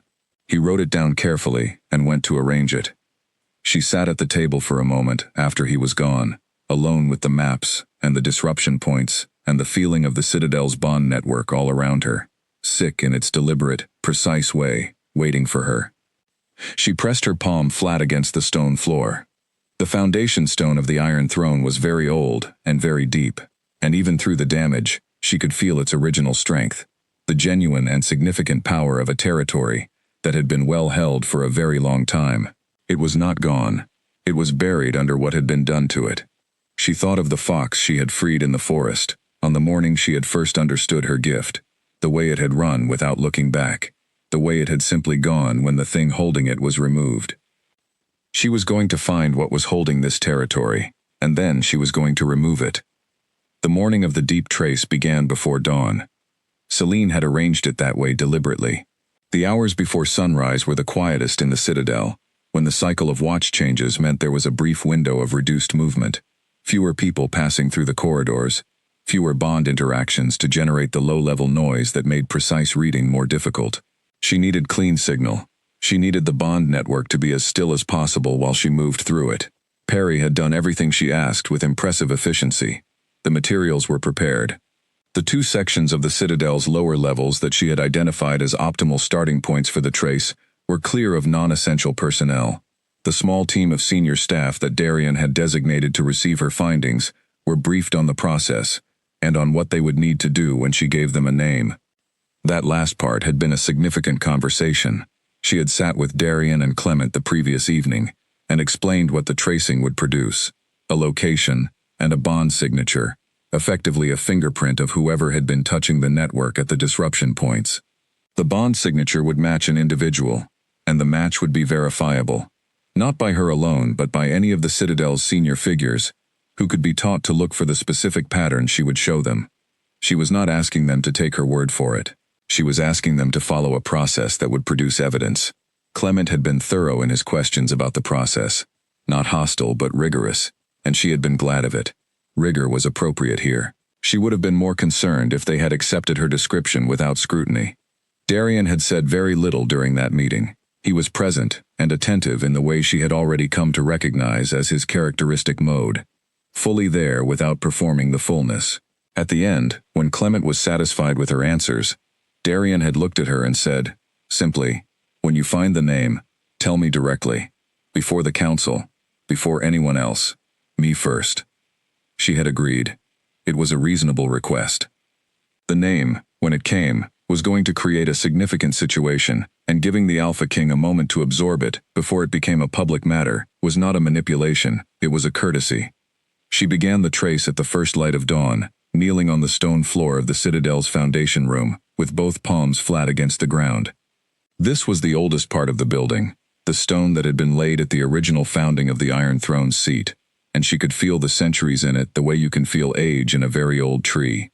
It was rich and layered, and, under the damage, still essentially itself. She found the first thread within minutes. It was exactly where she had predicted it would be, anchored to a disruption point she had already mapped from above, rooted here at the foundation level in a way that confirmed the source had physical access to this space. Not everyone had physical access to the foundation levels.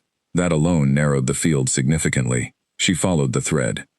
This was the part she could not fully explain to anyone who did not have the same ability.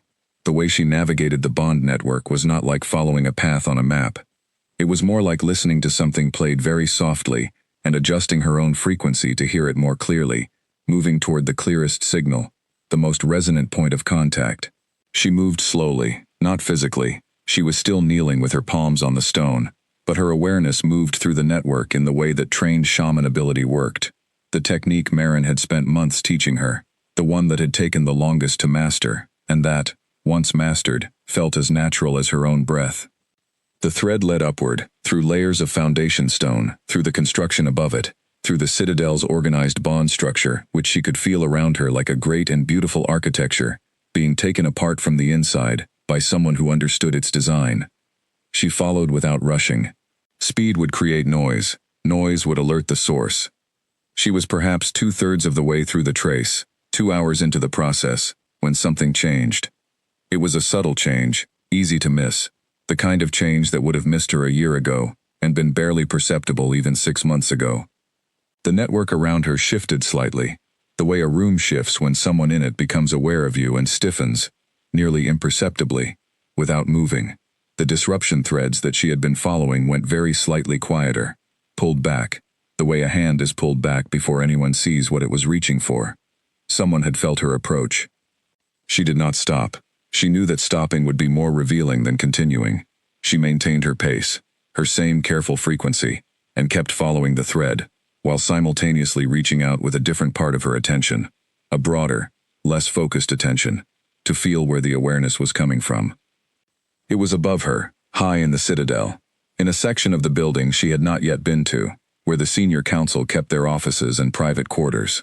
She filed this. She kept following the thread. She was close enough now that she could feel the shape of the source, its bond signature, the specific pattern that would be identifiable once she had it fully in her reading.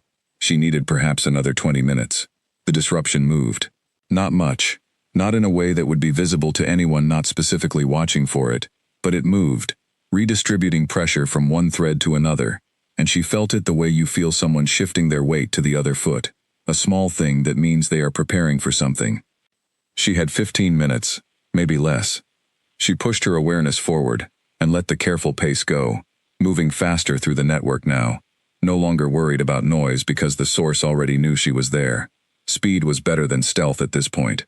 She drove toward the signature, toward the specific pattern she needed to read clearly enough to match to a person, and the bond network resisted her, the threads pulling tighter, the source actively working against her now, trying to muddy the signal, to collapse the threads she was following before she reached their root. It was a fight, but not a physical one. She had thought, during her training, about what it would feel like to work against a hostile application of bond structure. Maren had warned her about it. She had not fully understood the warning until this moment, when she was inside it, because understanding it intellectually and experiencing it were the same distance apart as knowing how to swim and being in the water. She held on. She had more depth in this than the source expected, and she felt that the moment they realized it, felt the quality of their resistance change when they understood that she was not going to be pushed out. She dug into the thread and followed it all the way to its root, and at the root she found the signature, clear and complete, as distinct as a face. She read it. She memorized it, with the practiced exactness of someone who has trained for this specifically, holding the pattern in her awareness, while she carefully disengaged from the network and brought herself back to the foundation room, where her body was still kneeling on the stone, with her palms flat against the cold floor. She stayed there for a moment after disengaging, breathing, letting her awareness settle back fully into her body. Her hands were shaking slightly, not from fear, from the same kind of exhaustion that comes after any intense physical effort. She pressed them flat until they stilled. Then she stood up, flexed her fingers, and went to find Darian. She found him in his working room, which was where she expected to find him, given that she had told him she would come there when she had a result. He was standing at the window looking out at the courtyard, and he turned when she came in. Perry was behind her. She had let Perry follow her because he was the most trustworthy person she had identified in the Citadel in the 2 days she had been here, and she wanted a witness to whatever she was about to say. "Did you find it?" Darian asked. "Yes," she said. "Who?" She told him the name. The stillness that came over him was different from the stillness she had seen before. This was not the stillness of someone processing new information. This was the stillness of someone whose worst possibility had just become reality. The kind of stillness that exists for a moment before the decisions that come after it. He turned back to the window. He stood there without speaking for long enough that Perry shifted his weight once, a small, uncomfortable movement that he controlled quickly. "How certain are you?" Darian asked. His voice was even. "The signature is clear and complete," she said. "I can show it to anyone you trust who has the ability to verify a bond signature. It will match." "There is a woman in the council," he said, "named Audra. You have met her. She has some training in bond reading, not to your level, but enough to verify a signature against a living person, if you show her what to look for." "Then show her," Celine said. "Verify it properly. Do not act on my word alone." He turned from the window. He looked at her with those gold-brown eyes, and the weight in them was real and unguarded, the weight of a man who has just understood that someone he trusted has been dismantling everything he was responsible for protecting. "Celine," he said. It was the first time he had used her name alone, without the last name, and she felt the difference in it. "Thank you for not softening this. You needed to know what was true," she said. "Not what was easy." He nodded. "Once." Then he said, "What do you need to begin the repair?" She told him. She had already thought through this in the foundation room, while her hands were settling, because planning was what she did, when she needed to move from the things she could not change, to the things she could. The repair was going to take everything she had. It was going to be the most demanding application of her ability that she had ever attempted.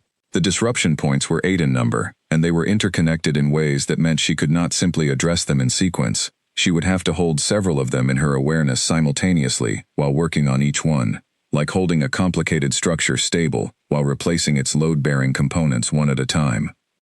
She was going to be all right. She knew she was going to be all right.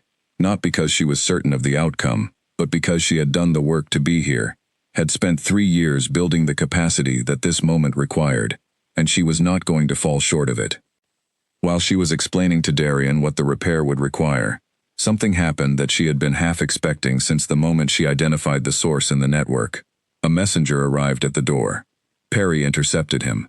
Perry came back with a message on a folded piece of paper, and the look on his face told her something before he said anything. The name she had given Darian was no longer in their section of the Citadel, had left within the last hour, taken a fast horse from the Citadel's stables. Darian read the note. His expression did not change. He folded it and set it on the table. "How much does their absence affect the repair?" he asked Celine. "It makes it cleaner," she said. "The active resistance I encountered during the trace will stop when they are far enough from the territory. The threads will be quieter." "Then we do not need them here," he said. He looked at Clement, who had entered the room quietly during the last few minutes, reading the room with his habitual precision. "Send the riders, not for punishment, for evidence. Bring everything back. The person can go for now." Clement did not argue. He went. Celine looked at Darian. He met her eyes.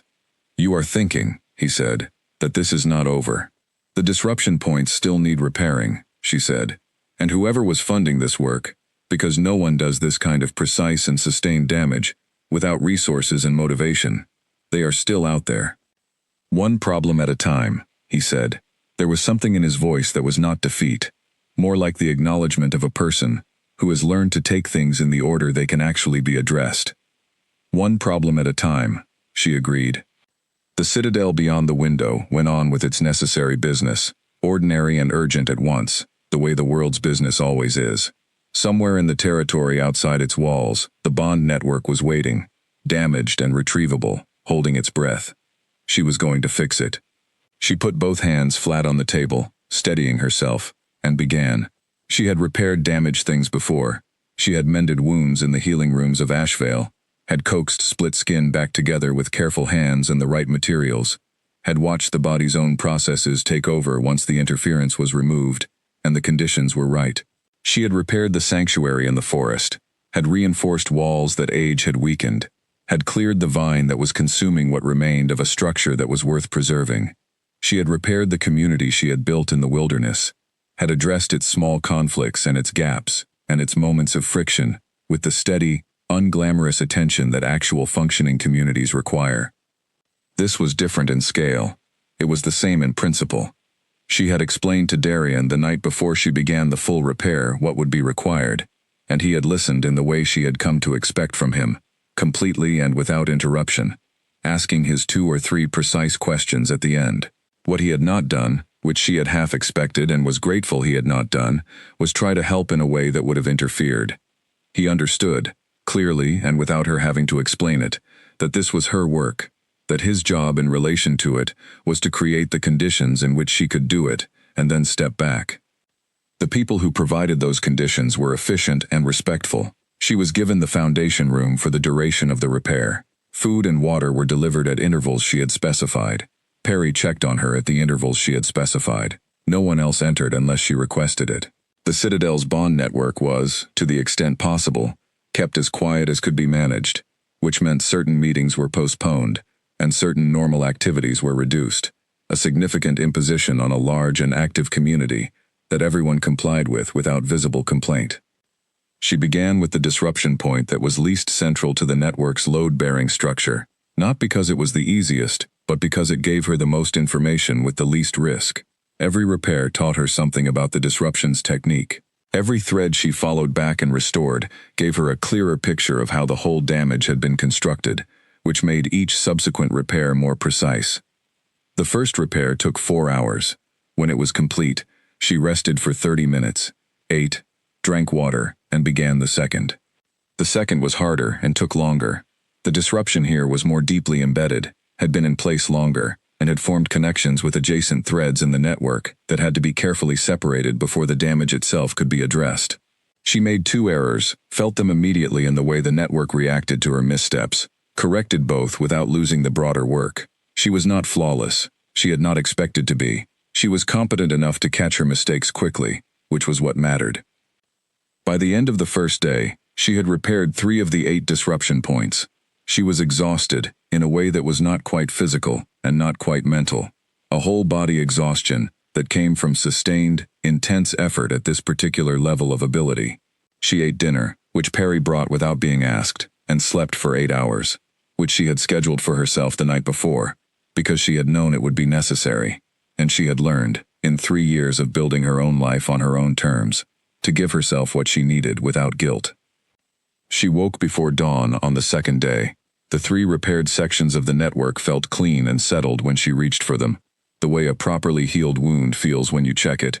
Not tender, not tentative, simply itself. This was how it was supposed to be. She filed the feeling away as a confirmation and began the 4th repair. On the 3rd day, with 5 repairs completed and 3 remaining, something happened that she had not anticipated. She was deep in the work on the 6th disruption point, further into the network than she had gone in any previous session, when she found something that was not a disruption. It was a layer, older than the damage that had been done to the current network, much older, buried under the construction of centuries of bond building, in the way that old foundations are sometimes buried under new ones. She felt it the way you sometimes stumble on a buried stone wall in a forest, a definite edge where the age and the quality of the material change completely. She paused the repair, not abandoned it, held it, because abandoning it in the middle would have undone the work she had done in reaching this point. But she extended a different thread of awareness down into the layer while keeping the primary repair active, reading what was there in the way she had learned to read multiple signals simultaneously in Marin's most demanding sessions. What she found was a bond structure so old and so well constructed that she sat with it for a long time, simply reading it, the way you sit with a piece of writing that is doing something remarkable and cannot read past it. It was not disrupted. It was not damaged. It was simply old and buried and essentially intact, which was itself remarkable, because things that old at the depth of a bond network were almost never intact. She recognized the pattern, not from memory, not from anything she had been told, from the wall markings in the sanctuary. Specifically, from the section she had read first, the one about how bonds interact across wide territory, how they support each other when healthy, how weakness in one ripples through others if the connections are tight. The buried structure here was the physical expression of that principle. It was a root system, a deep and interconnected bond architecture that had been laid, she estimated from its age, in the founding generation of the Iron Throne's territory. It was what the current network grew from, and it was why the damage that had been done to the current network, extensive as it was, had not collapsed the territory entirely. This root was holding it. She came back up from the older layer and completed the 6th repair. Then she sat on the floor of the foundation room for a long time, thinking. When Perry came to check on her, she told him she needed to see Darian. Darian came to the foundation room. He had been there twice before during the repairs, briefly each time, not to interfere, but simply to see how she was. He sat on the stone ledge near the wall and looked at her. "What did you find?" he asked. She told him about the older layer.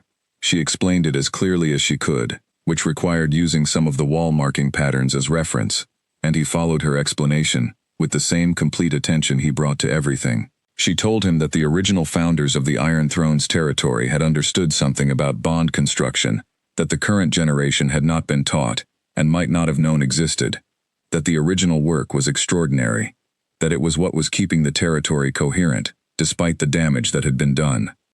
"Is it safe?" he asked. "Very safe. Very stable. It is doing exactly what it was designed to do." She paused. "The wall markings I brought with me, from the sanctuary in the in-between territories, describe this kind of structure. The sanctuary was built by the same generation of people who laid this foundation, or by people who trained in the same tradition." He was quiet for a moment. "The shaman lineage." She looked at him. "I know about it," he said. "Not the details. The broad outline. My grandmother's grandmother wrote something in the Citadel's oldest records about a lineage of bond readers who could do things that the current understanding of bond work cannot replicate. The records say the lineage was lost." He paused. "Was it lost?" "Hidden," she said. "There is a difference." His eyes moved to her face with a quality of understanding that she had seen in him before. The kind of understanding that does not need to be explained in detail because the person already knows where the sentence is going. "You," he said. "Among others, possibly. But yes." The conversation that followed was the first genuinely long one they had. The repairs could wait an hour, she had judged, and the repairs were to the structure that the root system was supporting, which meant they were important, but not the most important thing at this moment. The most important thing at this moment was that the Alpha King of the Iron Throne understood what he was actually dealing with, who she actually was, and what the existence of the root structure meant for the future of his territory. She told him about Merrin, about the training, about the 3 years in the wilderness, not in detail, not in the way you tell a personal story to someone you trust, but in the way you give necessary context to someone who needs it to make the decisions he was going to have to make. She told him what Merrin had told her about the lineage, the deliberate erasure, the records that had been altered, the people who had been positioned as unremarkable so that what they carried would not be acknowledged. He listened. He did not once look at her with the expression she had seen on faces in Ashvale when she spoke, the expression that said, "I have already decided what you are worth, so I am listening for the parts that confirm it." He looked at her with the expression of someone who is genuinely taking in information that is changing how they understand things, and finding that this change is right rather than threatening. "What does this mean for the repair?" he asked when she finished. "It means the repair is more straightforward than I initially thought," she said. "Once the disruption points are addressed, the root structure will support the restored network automatically. It will not need ongoing management in the way a weaker foundation would. The territory will heal more completely than it would if the root were not there." "And after the repair?" "After the repair, you have a healthy territory again, and a decision about what to do with the knowledge that someone spent significant time and resources deliberately damaging it." "The resources had to come from somewhere," he said. "Yes. And whoever provided them still exists." "Yes." He looked at the map on the wall that she had marked during her first 2 days, the disruption points in their 8 locations, the lines connecting them. Then he said something that had been gathering in the space between them since the first meeting in this room. "I want you to stay," he said. She did not answer immediately. She had known this was coming, had felt it building, the way she felt things building in the bond network, as a change in quality before the explicit change arrives. "In what capacity?" she asked. "Whatever capacity makes sense," he said. "Not because I need to hold on to the skill, because I think this territory is better with you in it than without you." She sat with that for a moment. It was not, she noticed, the same as being told she was acceptable. It was not the same as being told she had finally proven herself to someone's satisfaction. It was the specific and different thing of being told that a person with clear eyes and good judgment has considered your presence and found it genuinely valuable. It felt very different. She had not known exactly how different until this moment. "Let me finish the repair first," she said. "Of course," he said. She went back to work. The 7th repair was, as she had expected, the most complex. It sat at the center of the network's current structure, the point from which the most connections radiated, and the disruption here had been carefully constructed to be the last one addressed, the one that would be most difficult to restore because everything else had to be stable first before touching it. She worked on it for most of the 3rd day, moving slowly, testing each thread before addressing it, maintaining the awareness of the whole network, while working on the specific point in the way that Marin had drilled into her until it was reflex. She made progress. She did not finish. She stopped at the point where her ability to hold the required simultaneous awareness was beginning to lose precision, which was the point Marin had taught her was the correct stopping point, not when you have nothing left, but when you have just enough left to know that continuing would cost more than it produced. She slept. 8 hours as scheduled. She woke and ate and drank water and sat for 30 minutes thinking about nothing, which was a practice she had developed in the wilderness, and which cleared the residual signal from the previous day's work, so she could start the new work clean. She finished the 7th repair on the morning of the 4th day. When it was complete, she felt the network around her shift and settle the way a body settles after a long-held tension releases, a deep and almost audible relaxation of something that had been under sustained stress. One more. The 8th disruption point was the shallowest in the network, the most recently placed, the most aggressive in its construction. It had been put there quickly, she could tell, placed with less care than the others, as though whoever placed it had been working fast. She traced it back to confirm what she already suspected. It had been placed after she arrived at the Citadel. It was an attempt, made in haste, to damage the work she was doing before she could finish it, to create a new disruption that would undo the repairs she had already completed. She found this interesting. It told her that whoever was behind this had underestimated how far along she would be before they were able to respond to her presence. It told her they had expected her to work more slowly. It told her they did not fully understand what they were dealing with. She repaired it in 2 hours. It was the fastest repair she had done because, built in haste, it had the shallowest roots. She pulled it out cleanly and closed the space it left the way you close a clean cut, decisively and completely. When it was done, she sat on the floor of the foundation room, with her hands flat on the stone, and felt the entire network of the Iron Throne's territory for the first time in its restored state. Felt the deep root structure rising through it, supporting everything above it. Felt the individual bond connections between pack members and land and each other. Felt them running clearly in the way they were designed to run, each one its correct strength and direction. The whole enormous interconnected architecture of a healthy territory, doing exactly what it was supposed to do. She stayed with it for a long time. She deserved this moment, she thought, not in the way of claiming something, but in the way of a person who has done difficult and real work and allows themselves to acknowledge the completion of it before moving to the next thing. Then she stood up, brushed the dust from her clothing, and went to tell Darian that it was done. The news that the repair was complete reached the Citadel's community before Celine had left the foundation room. She did not know how, precisely, because she had not told anyone except Darian and Perry, but the knowledge spread the way certain kinds of news spread in a community that is deeply bonded to its territory. People felt it before they were told it. They felt the network settle and clear the way you feel a headache lift, as the specific and unnoticed pressure of the thing that was wrong becomes noticeable only in its absence. She was aware of this as she walked through the Citadel's corridors. People looked at her differently than they had when she arrived, not with the cautious assessment of someone unknown at the gate, and not with the grateful exuberance of a crowd wanting to celebrate someone, which she had been quietly relieved to not encounter. It was quieter than that, more like recognition. The particular look that people give to someone who has done a serious and necessary thing, and done it well. She was tired, in a way that she would need several days to fully address. The kind of bone-deep exhaustion that comes from 4 days of sustained, precise, demanding work at the outer limit of what she was capable of, combined with the accumulated weight of everything that had preceded those 4 days. She was also, underneath the tiredness, more deeply settled than she had been since she left Ashvale. Not happy exactly. Something more stable than happy.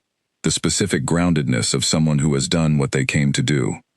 Darian had arranged a small meeting for the evening of the repair's completion. Himself, Clement, Audra, and 2 senior council members whose discretion he trusted. Celine attended.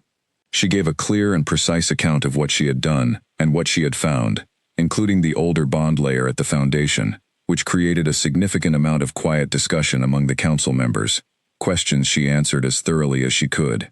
She told them what the existence of the root structure meant for the territory's resilience going forward. She told them what they would need to watch for if anyone attempted a similar disruption in the future, what the signs would look like in the early stages, how to catch it before it reached the depth it had reached this time.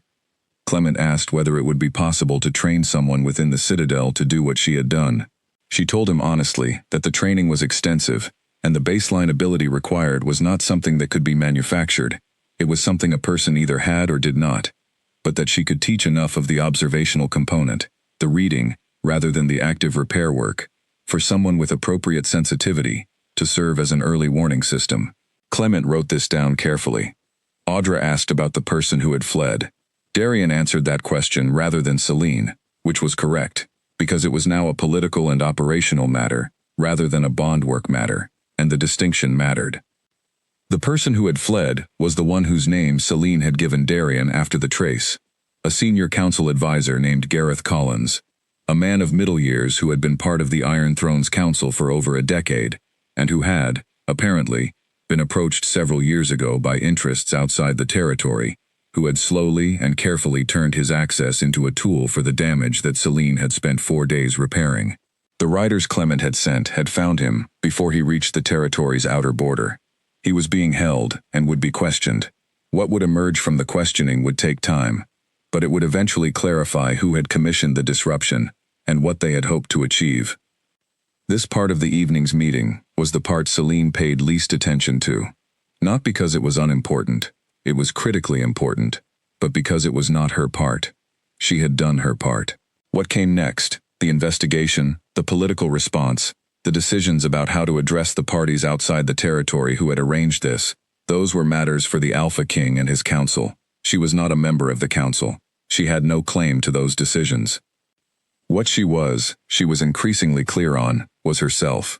Celine Mara, from the in-between territories, of the shaman lineage that had been erased from the records, who had left Ashvale with nothing, and built something of her own in 3 years of genuine and demanding work.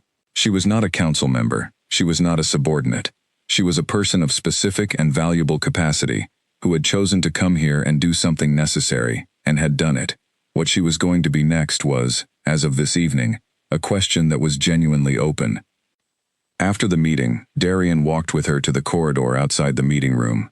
The Citadel was quieter at this hour, the day's business done, the corridors lit by the steady torches that burned through the night. "Are you all right?" he asked. She considered the question honestly, which was what she always did. "Tired," she said, "and glad it's done." "It needed to be done well," he said, "and it was done well. Thank you." He looked at her for a moment.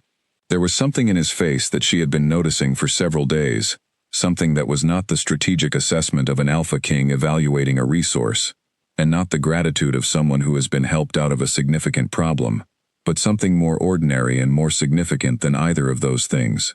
She had been noticing it and letting it be what it was, without pressing on it or pulling back from it, because she had learned, in 3 years of rebuilding herself, not to make fast decisions about important things. "I want to ask you something," he said. "Ask," she said. "When I told you I wanted you to stay," he said, "I said it in the way of someone who needs to be careful about what he asks for, and is therefore imprecise. I want to be more precise now." She waited. "I would like you to stay," he said, "as yourself, not as a council appointment, or a formal position, or a title. I know those are available to offer, and they may be the right thing in time. But before any of that, I want you to stay as yourself, because this is a place that is better with you in it, and because in the time you have been here, you are the first person I have spoken with, in longer than I can easily tell you, who has simply told me the truth, without arrangement." She looked at him steadily. "You are saying this because you are tired, and because the past 4 days have been difficult, she said. I am saying it because I mean it, he said. The tiredness does not change what is true. She sat with that for a moment, the way she sat with everything that deserved serious consideration. I have a community, she said, in the in-between territories, 14 people who are there because they needed somewhere to be. I am not going to disappear from them. I know, he said. I am not asking you to. And I am not going to be here on terms that are not my own, she said. I know that too, he said. Then, she said, I will stay for a while and see what staying looks like. He nodded. It was not a small nod. It was the nod of someone who has been told something they were not entirely sure they were going to be told. Something that might have been relief moved across his face, quickly, like light on water. He managed it with the same composed efficiency he brought to everything else, and if she had not been paying attention, she would have missed it. She was paying attention. She went to bed that evening in the room she had been given in the Citadel's guest quarters, which was the most comfortable room she had slept in since she left Ashvale, and she lay on the unfamiliar mattress and looked at the unfamiliar ceiling and thought about what had just happened. Not strategically. Not in the planning way she usually thought about things. Just honestly, with herself, in the quiet. 3 years ago she had walked out of a pack that had decided she was not worth keeping. She had been broken, not in the way of a person who is permanently damaged, but in the way of a person who has had the structure they were relying on removed suddenly, so that all the weight falls at once. She had gone into the wilderness with nothing, and she had built, painstakingly and deliberately, and without anyone's help except her own persistence and the honesty of the land she lived on, something that was genuinely hers. She was not the same person who had walked away from that bonfire. She would not have wanted to be.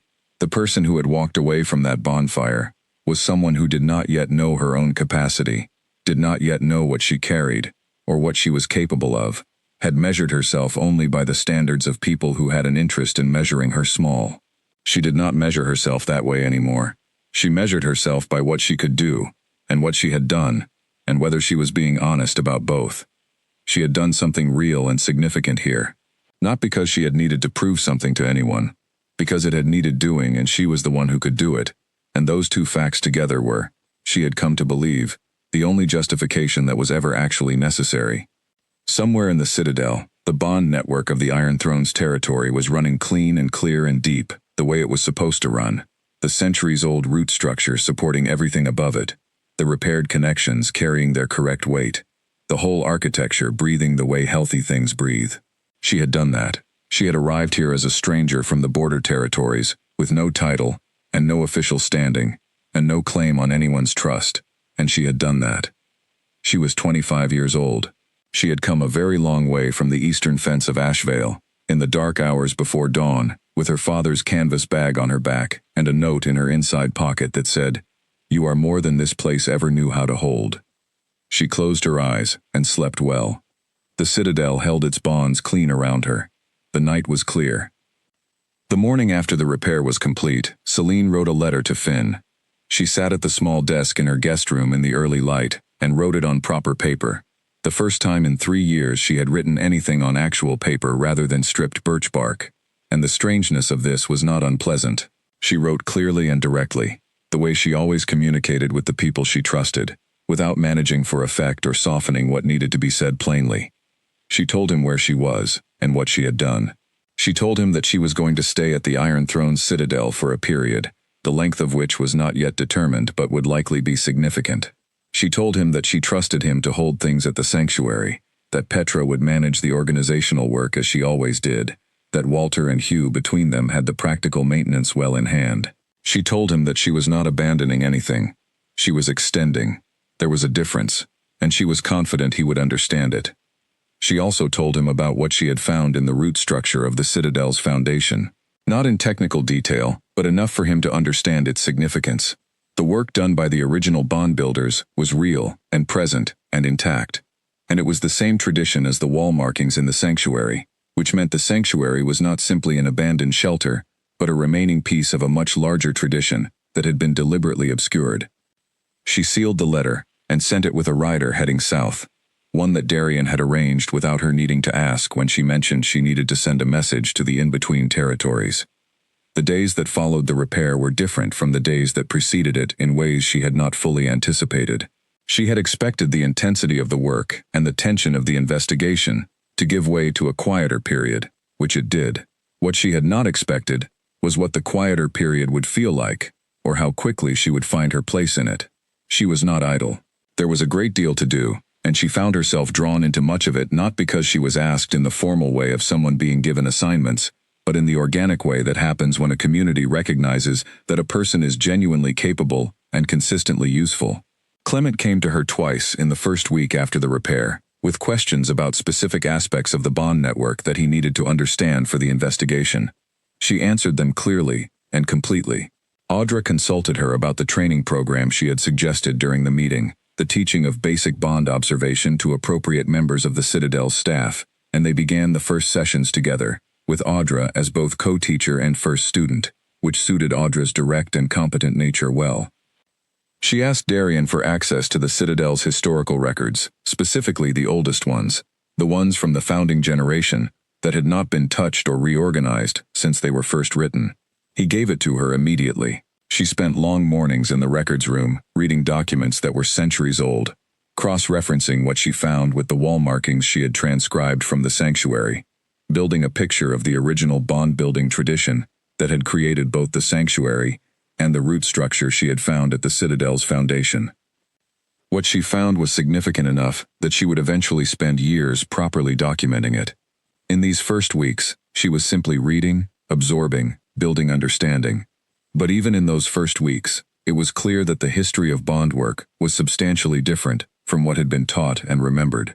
The shaman lineage had not been a minor or marginal tradition. It had been central to the establishment of the original pack bond systems, and the knowledge it carried had been foundational in ways that the current understanding of bonds, stripped of that history, had no framework for. She did not say this loudly.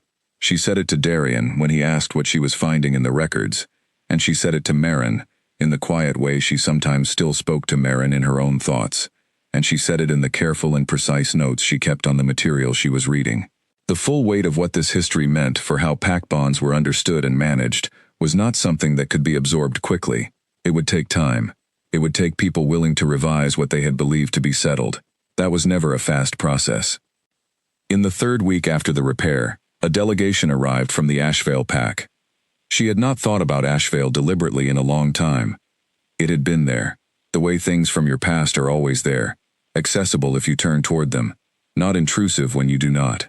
When Perry told her that a group from Ashvale had arrived at the Citadel's gate requesting an audience with the Alpha King, and that the delegation was led by the new Alpha of Ashvale, Caius Drake, her first response was a pause, a single moment of calibration, and then a clear and steady return to whatever she had been doing before he told her. "Do you want to know when they are received?" Perry asked. She considered this. "No," she said. "Let me know if I am required to be part of any meeting. Otherwise, it is not my business." Perry nodded. He had the excellent quality of not adding unnecessary commentary to information she already had everything she needed to respond to. She was not required for any meeting. The Ashvale delegation's visit was a diplomatic matter concerning a territorial boundary question that had nothing to do with her. She continued her work in the records room while they were received, and then continued it while they were hosted for the standard duration of a diplomatic visit. She was crossing the Citadel's main courtyard on the second day of the delegation's visit when she encountered him. It was not arranged. The courtyard was a large space, and she had been crossing it with Perry, at a pace that suggested they were on their way somewhere specific, which they were, and she had not been thinking about the possibility of encountering the Ashvale group there. He was standing with two other members of his delegation near the courtyard's south wall, and he saw her before she saw him, because she was looking at the notes she was carrying.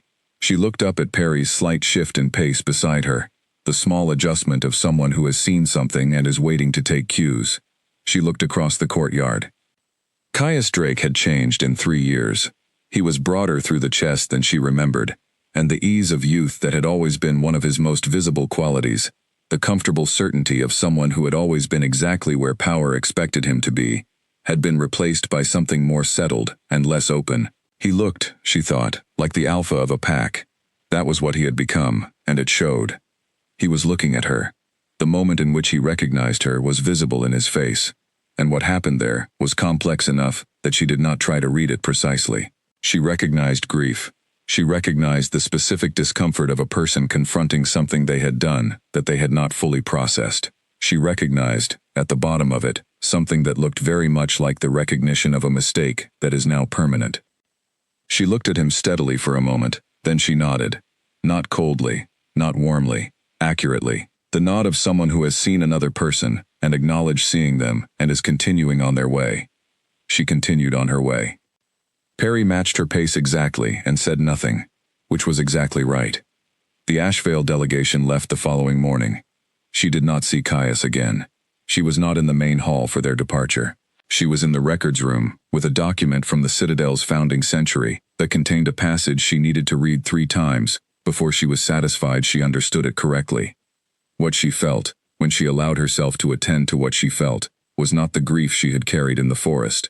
That grief was real, and she had done the honest work of it, had let it move through her at its proper speed, had come out the other side of it, with what had always been on the other side of it, herself, clearer than before, more precisely known to herself than she had ever been, when she had organized her sense of self around someone else's presence. What she felt now, in the aftermath of that moment in the courtyard, was something more like the specific and sober closure of a chapter. Not dramatic, not cathartic in any theatrical way, simply the recognition that something was complete. The story of who she had been in relation to Caius Drake was finished, had been finished for some time, and the moment in the courtyard was not its ending but only the confirmation of an ending that had already fully occurred. She turned the page of the founding century document and kept reading. Several weeks after the Ashvale delegation's visit, Celine sent a second letter to the sanctuary, this one more detailed than the first. She described what she had been finding in the historical records. She described the training sessions with Audra and 2 other members of the Citadel's staff who were showing genuine observational ability. She described, more carefully than she had described anything else in the letter, the conversation she had been having with Darian in the evenings, the long and wide-ranging conversations that had become a feature of her time at the Citadel, conversations that moved from the immediate practical concerns of the territory and the investigation into things that were harder to categorize. The questions they both had about how pack structures should work, what the original tradition had understood about the relationship between land and people that the current understanding had lost, what a future looked like in which that understanding was recovered rather than further buried. She did not say, in the letter to Finn, everything that she was beginning to understand about those evenings. She was still in the process of understanding it herself, and she had learned to let the understanding develop at its own speed, rather than rushing it to a conclusion before it was ready. What she knew was that those conversations mattered to her in a way that was distinct from everything else at the Citadel, that Darian was someone she respected, in a way that had nothing to do with his position, and everything to do with who he actually was, and that who he actually was had turned out to be more considerable than she had initially known, because he had been careful for so long not to be known, for reasons she understood better the more she understood about what being Alpha King had required of him. She also knew that he was careful around her in the specific way of someone who wants something, but is not willing to press for it, who is holding himself at exactly the distance the other person sets, and waiting with a patience that is not passive, but is the active patience of someone who genuinely means it when they say they will wait. She trusted him. That was the fact that mattered, and that she turned over in her mind most carefully, because trust was something she had learned to value with great precision. She knew exactly what it felt like to trust someone who did not deserve it, because she had done it, and it had cost her everything she had at the time. She knew the difference, now, between the trust that comes from hope and the trust that comes from evidence.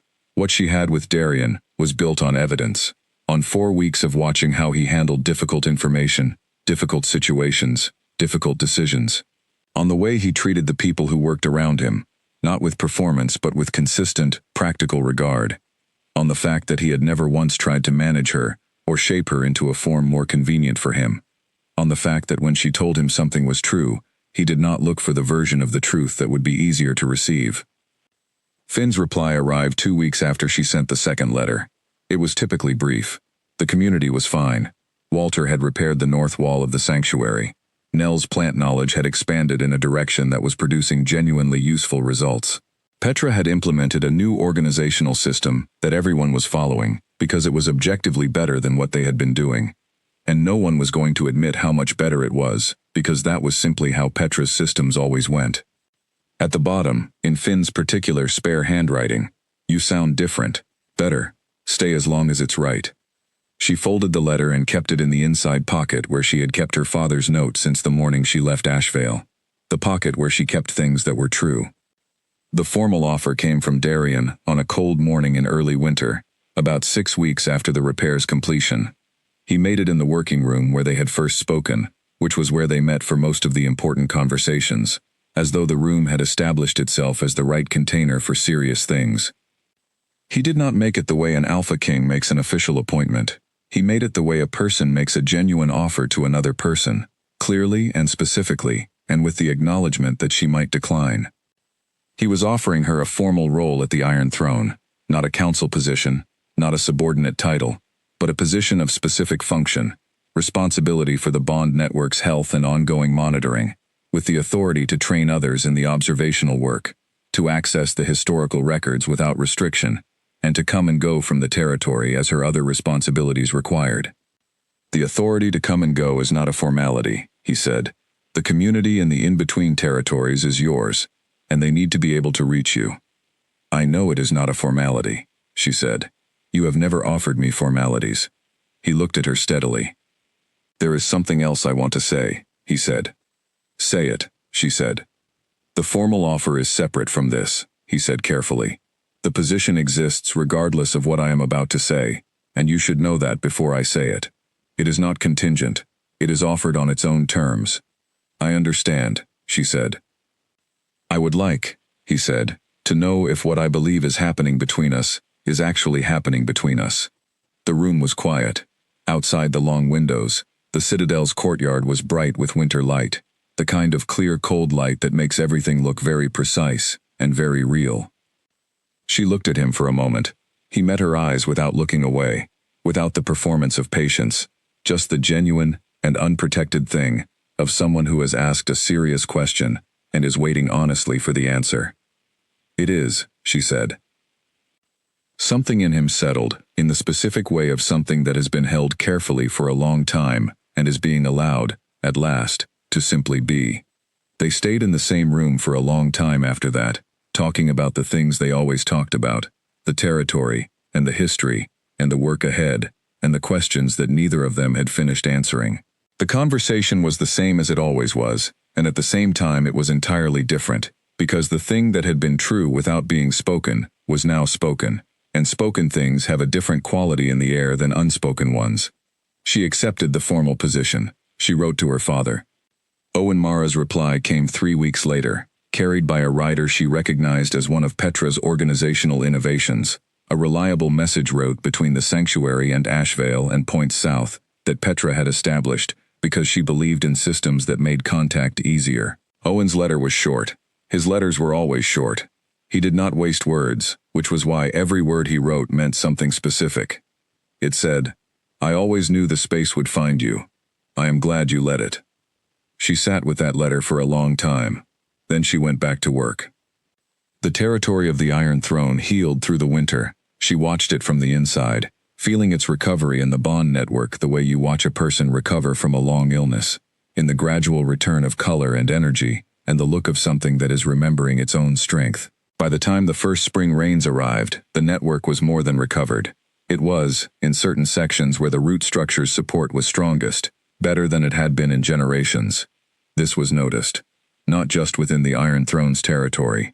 It was noticed in the surrounding territories, in the way that the health of a large and central pack can be felt at a distance by communities that border it, as a change in the quality of the connection between territories. Delegations began arriving with new regularity. Questions were asked, diplomatically, and then more directly, about what had happened and who had been responsible for the improvement. The historical records she had been working with began to be requested by scholars from other territories. The training sessions she had started with Audra expanded to include 3 people from a neighboring pack whose alpha had sent them specifically to learn. She was not trying to build a movement. She was doing her work, precisely and consistently, and the work was creating something larger than itself. the way real work tends to do when it is aimed at something true. There was still the matter of whoever had commissioned the original disruption, the interests behind Gareth Collins that the investigation had been slowly working toward. By early spring, Clement had enough from the questioning to name the source, a faction within a distant and ambitious pack that had identified the Iron Throne's bond network as a vulnerability they could exploit to shift the balance of power among the larger territories. The details were complicated, and the diplomatic response was ongoing, and Celine was not involved in most of it, because it was political work rather than bond work, and the distinction remained important to maintain. She was involved, once, when Darian asked her to read a specific individual during a meeting, a diplomat from the faction in question who had arrived to participate in what were technically negotiations and practically a confrontation. She said yes. She sat in the corner of the meeting room and listened and felt, and at the end, she told Darian privately that the diplomat was genuine in their stated desire to reach an agreement, which had not been the expectation going in, and which changed the tenor of the subsequent conversations in a direction that eventually led to something real. "How can you tell?" Darian asked after the meeting. "Bond signatures don't lie," she said. "A person's intentions are visible in their bond presence, if you know how to read it. He is genuinely afraid of the consequences of continued conflict. That is real. It shapes how far he will go. That is not something you can put in a diplomatic report," Darian said. "No," she agreed, "but it changes how you approach the negotiation." "It already has," he said. By late spring, the community at the sanctuary sent her a message that was not a crisis, but was something she had been expecting. They wanted to know what they were, what the community had become, and where it was going. 14 people, now 15, who had built a life together in the in-between territories, but who had no formal structure, no recognized status, no protection under any territory's bonds. She went back to the sanctuary for 3 weeks. It was the first time she had been back since she left for the Iron Throne, and arriving there, standing in the clearing outside the structure that Hugh had continued improving in her absence, seeing Walter in his usual spot near the north wall, and Nell moving through the herb garden that had become genuinely impressive, and Petra coming out to meet her with the expression of someone who has been managing things efficiently, and wants that acknowledged without having to ask. She felt something she did not have a precise word for, something in the range of coming home to a place you chose, which is a different and better feeling than coming home to a place you were born into. She spent 3 weeks working with them, not solving the structural question for them, because that was not how she led, but working through it with them, asking the right questions, helping them see what they were and what they needed and what they wanted, and then helping them figure out how to get it. What they decided, collectively and without drama, was that they were a community that wanted to be formally recognized, not as a subordinate pack to anyone else, but as a bonded community in their own right, with their own territory, properly established, with the rights that came with recognition, under the larger bond system, that Celine was in a position, now, to help them access. The in-between territories had never been formally bonded to anyone. That was precisely what made them the in-between territories. Making a formal bond claim on a section of that land required a recognized bondholder to establish and anchor the claim, and establishing such a claim for a community that did not have a traditional pack structure required someone who understood bond work at a level deep enough to construct something new, rather than replicate an existing template. She could do it. She spent the second week working on it, mapping the section of territory around the sanctuary that the community had been effectively maintaining for 3 years, feeling its structure, understanding its natural anchor points, the places where a formal bond claim would sit most naturally, because the land itself was already oriented that way. The old sanctuary with its foundation markings was the obvious center. The land around it had been shaped by the work that had been done here, her work, and the community's work, and the older work of the shaman tradition that the markings represented. She established the bond in the 3rd week, on a clear afternoon with the whole community present, not because their presence was required for the technical work, but because this was their territory, and they should be present when it was formalized. She worked at the foundation of the sanctuary, both hands on the oldest stones, and laid the claim carefully and deeply, anchoring it to the root structure that the sanctuary markings described, building it to be self-sustaining, rather than dependent on her continued presence. When it was done, all 15 of them felt it. She could see it in their faces, the moment the bond settled into place, and they felt it. the specific and unmistakable sensation of belonging to a territory that is yours. Finn, who was not a sentimental person, looked at the ground under his feet for a moment, with an expression that he covered quickly. Petra sat down, which she almost never did in the middle of the day. Walter looked up at the sky. She named the territory the Marin Border Community, which was the closest she could come, within the naming conventions that formal territories required, to honoring the person who had found her, and taught her, and given her the tools she needed. She went back to the Iron Throne in late spring. The journey north felt different from the journey she had made the year before, which she thought about as she walked, the way memory becomes interesting, when you can see the distance between where you were and where you are. She had made that first journey in urgency, responding to a call, uncertain of her reception, carrying the weight of everything she was still proving to herself. She made this one in the knowledge of where she was going and who was there, and what waited for her, which was work she was good at, and a territory she had helped heal, and a man who had asked her a serious question, and received a serious answer, and had been, in every way she could observe, faithful to the implications of both. Darian met her in the courtyard, not formally.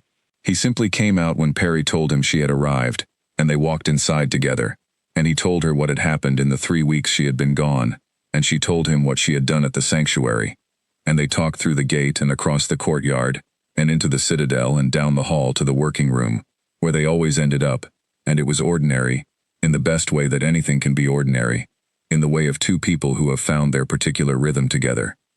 She set her bag down. She looked at the familiar room, the maps, the records, the fire, the windows with their view of the courtyard where, almost a year ago, she had walked in and told a guard her name. "The investigation concluded while you were gone," Darian said. "I know. Clement sent a message. The border faction has agreed to the terms. I know that too." He looked at her, with the quiet amusement she had come to find in him, underneath the more visible gravity. "Was there anything that happened here that you did not already know?" "Probably not," she said. He was quiet for a moment, and then he said something she had not known was coming. "I want to ask you something formal." She looked at him.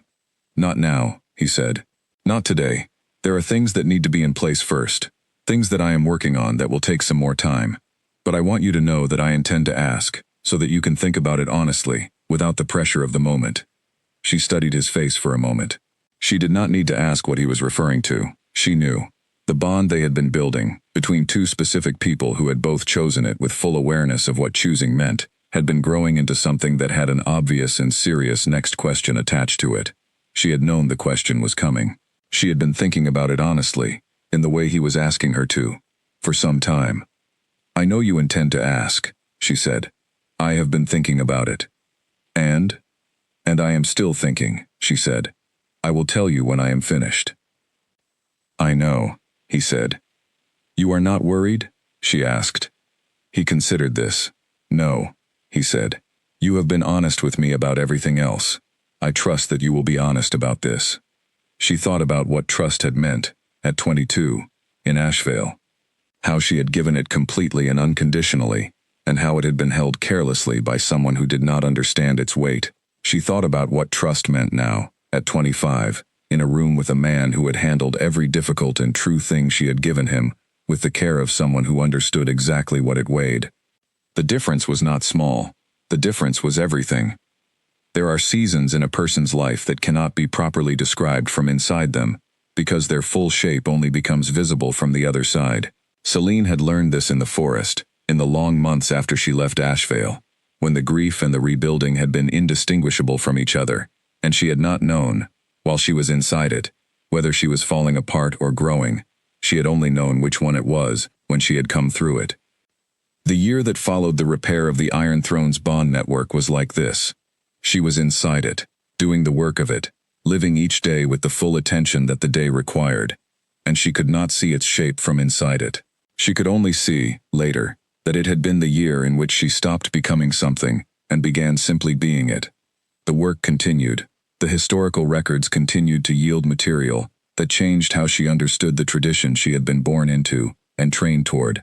The teaching work with Audra and the 3 students from the neighboring pack expanded into something more formal, a small but genuine program that Clement managed with his usual precision, and that was already producing people who could do basic bond observation with reliable accuracy. The bond network of the Iron Throne's territory continued to strengthen, particularly in the sections closest to the root structure at the Foundation, which were, she suspected, operating now at a level of health that had not existed since the original founders.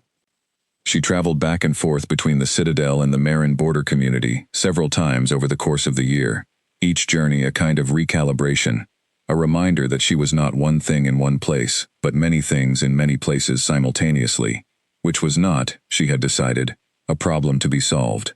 It was simply what her life was. The community at the Marin border had continued to grow. 2 more people had arrived in the first months after the formal bond establishment, drawn by the territory's new and recognizable stability.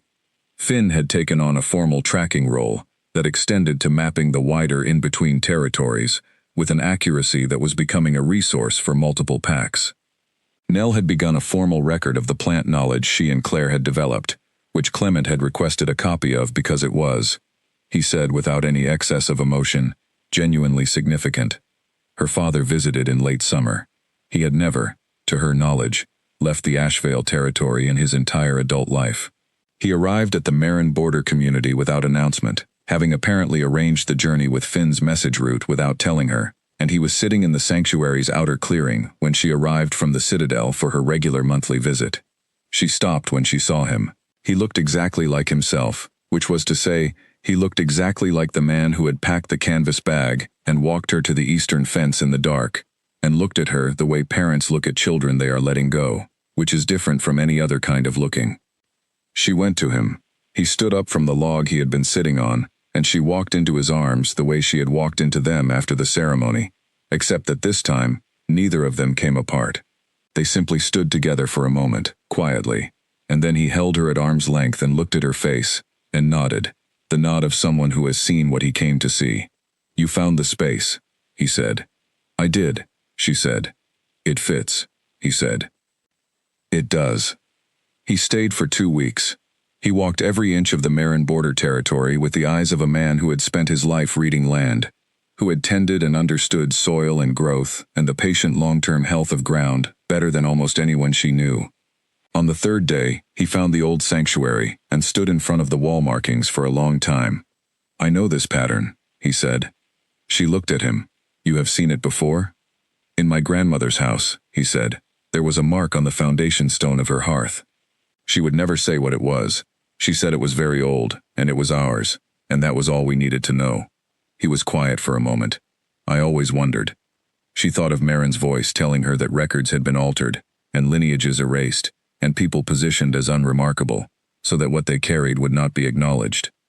She thought of Owen Mara, who worked the land of Ashvale for his entire life, with the specific and extraordinary relationship to ground and growth that she now understood was not simply good farming, but something older and more deliberate.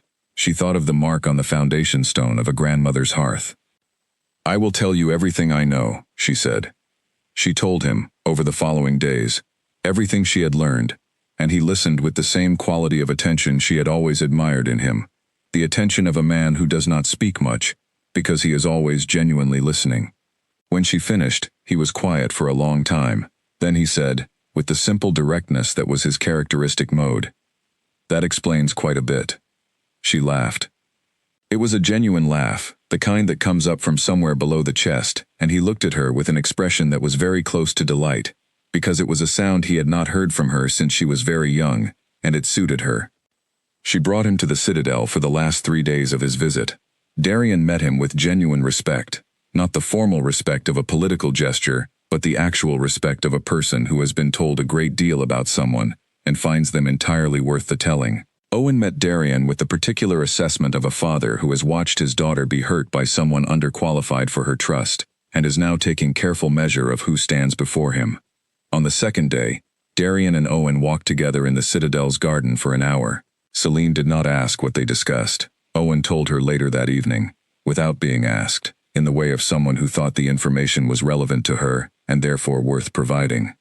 "He is careful in the right ways," Owen said. "He knows what he has, and he doesn't take it lightly." "No," she said. "He doesn't."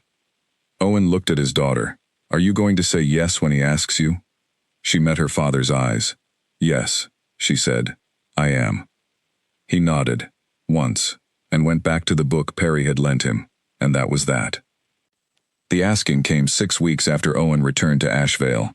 It came in the working room, in the morning, with the autumn light coming through the long windows, and it came the way Darian did everything that mattered, directly and without performance, simply the true and specific thing offered clearly and awaiting an answer. She said yes.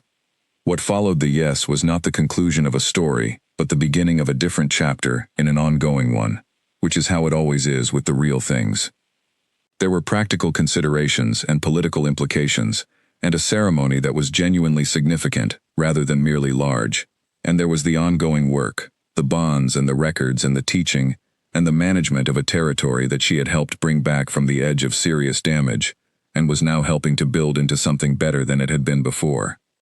There was also, on a cold morning in early winter, a messenger who arrived from Ashvale carrying a formal document from the PAC's council. The document was a recognition of the Marin border community as an independent bonded territory, signed by the Ashvale PAC's Alpha, which was Caius Drake, and its elder council, which included some of the same people who had stood in that courtyard on the night of the Ascension ceremony, and said nothing. She read the document twice, then she filed it with the official records Petra maintained, and went back to work. She thought about the document, later, in the way she thought about everything that deserved honest reflection. Caius had signed it. That was a real thing. Whatever it had cost him, whatever the internal politics of Ashvale had required for it to happen. She did not know his reasons. She did not need to know his reasons. What mattered was what the document said, and what it said was that the territory she had built on ground no one else had wanted was real, and recognized, and hers. She pressed her palm flat against the working room floor, feeling the root structure of the Iron Throne deep beneath it. Felt the Marin border's new bond anchor at the edge of her range, steady and self-sustaining the way she had built it. Felt, between them and around them, the living network of pack bonds and land connections that ran across the whole known territory, the things she had been learning to read for 3 years and would spend the rest of her life understanding more deeply. It was a large world, seen this way, complicated and interconnected, and damaged in some places, and whole in others, and always, always changing, bonds forming and fraying and healing and forming again. The land absorbing all of it, patient and ancient, and essentially indifferent to the opinions of anyone about anyone else's worth. She was 25 years old. She had been rejected and shattered, and she had left everything she had known, and she had built herself back, stone by stone, in a wilderness that did not care about her status and would not have known what to do with the opinions of the Ashvale Pack, even if they had been offered. She had learned what she was made of, and she had carried that knowledge back into a world that had not expected her, and she had done something real and lasting and true in it. She was not the same person who had walked out of Ashvale. She was glad of that every day. She was not a person who had needed to come back and be recognized to prove something. She had come back to do something necessary, and she had done it, and the recognition was simply what came after necessary things are done well. It was not the point. It had never been the point. The point was the work. The point was the land, breathing clean and clear under her hands. The point was the community in the Marin border territory. 15 people building something real on ground that had once been considered worthless. The point was Marin's teachings, living on in every student who could now feel a bond structure and tell the difference between healthy and damaged. The point was Owen Mara, tending the fields of Ashvale with the gift he had never been told he carried, doing the work he had always done, which had always been more significant than anyone with the power to say so had ever bothered to recognize. The point was the yes she had given in this room, and the man who had earned it by being someone worth giving it to, which was the only reason it had ever mattered. She lifted her palm from the floor. She looked at the maps on the table, the records stacked to her left, the fire settling to coals on the right, the winter light coming through the windows onto everything. There was more work to do. There was always more work to do. She reached for the nearest record and opened it to the page she had marked and kept reading, steady and present and exactly herself, in the space that fit her, which she had found not by waiting for it, but by becoming the person who deserved it. That was the whole story. That was the only story. A girl who was told she was not enough walked away from the telling and found out, in the honest and unsparing way of a world that does not arrange itself for anyone's convenience, exactly what she was made of. It was considerably more than anyone in Ashvale had known how to hold.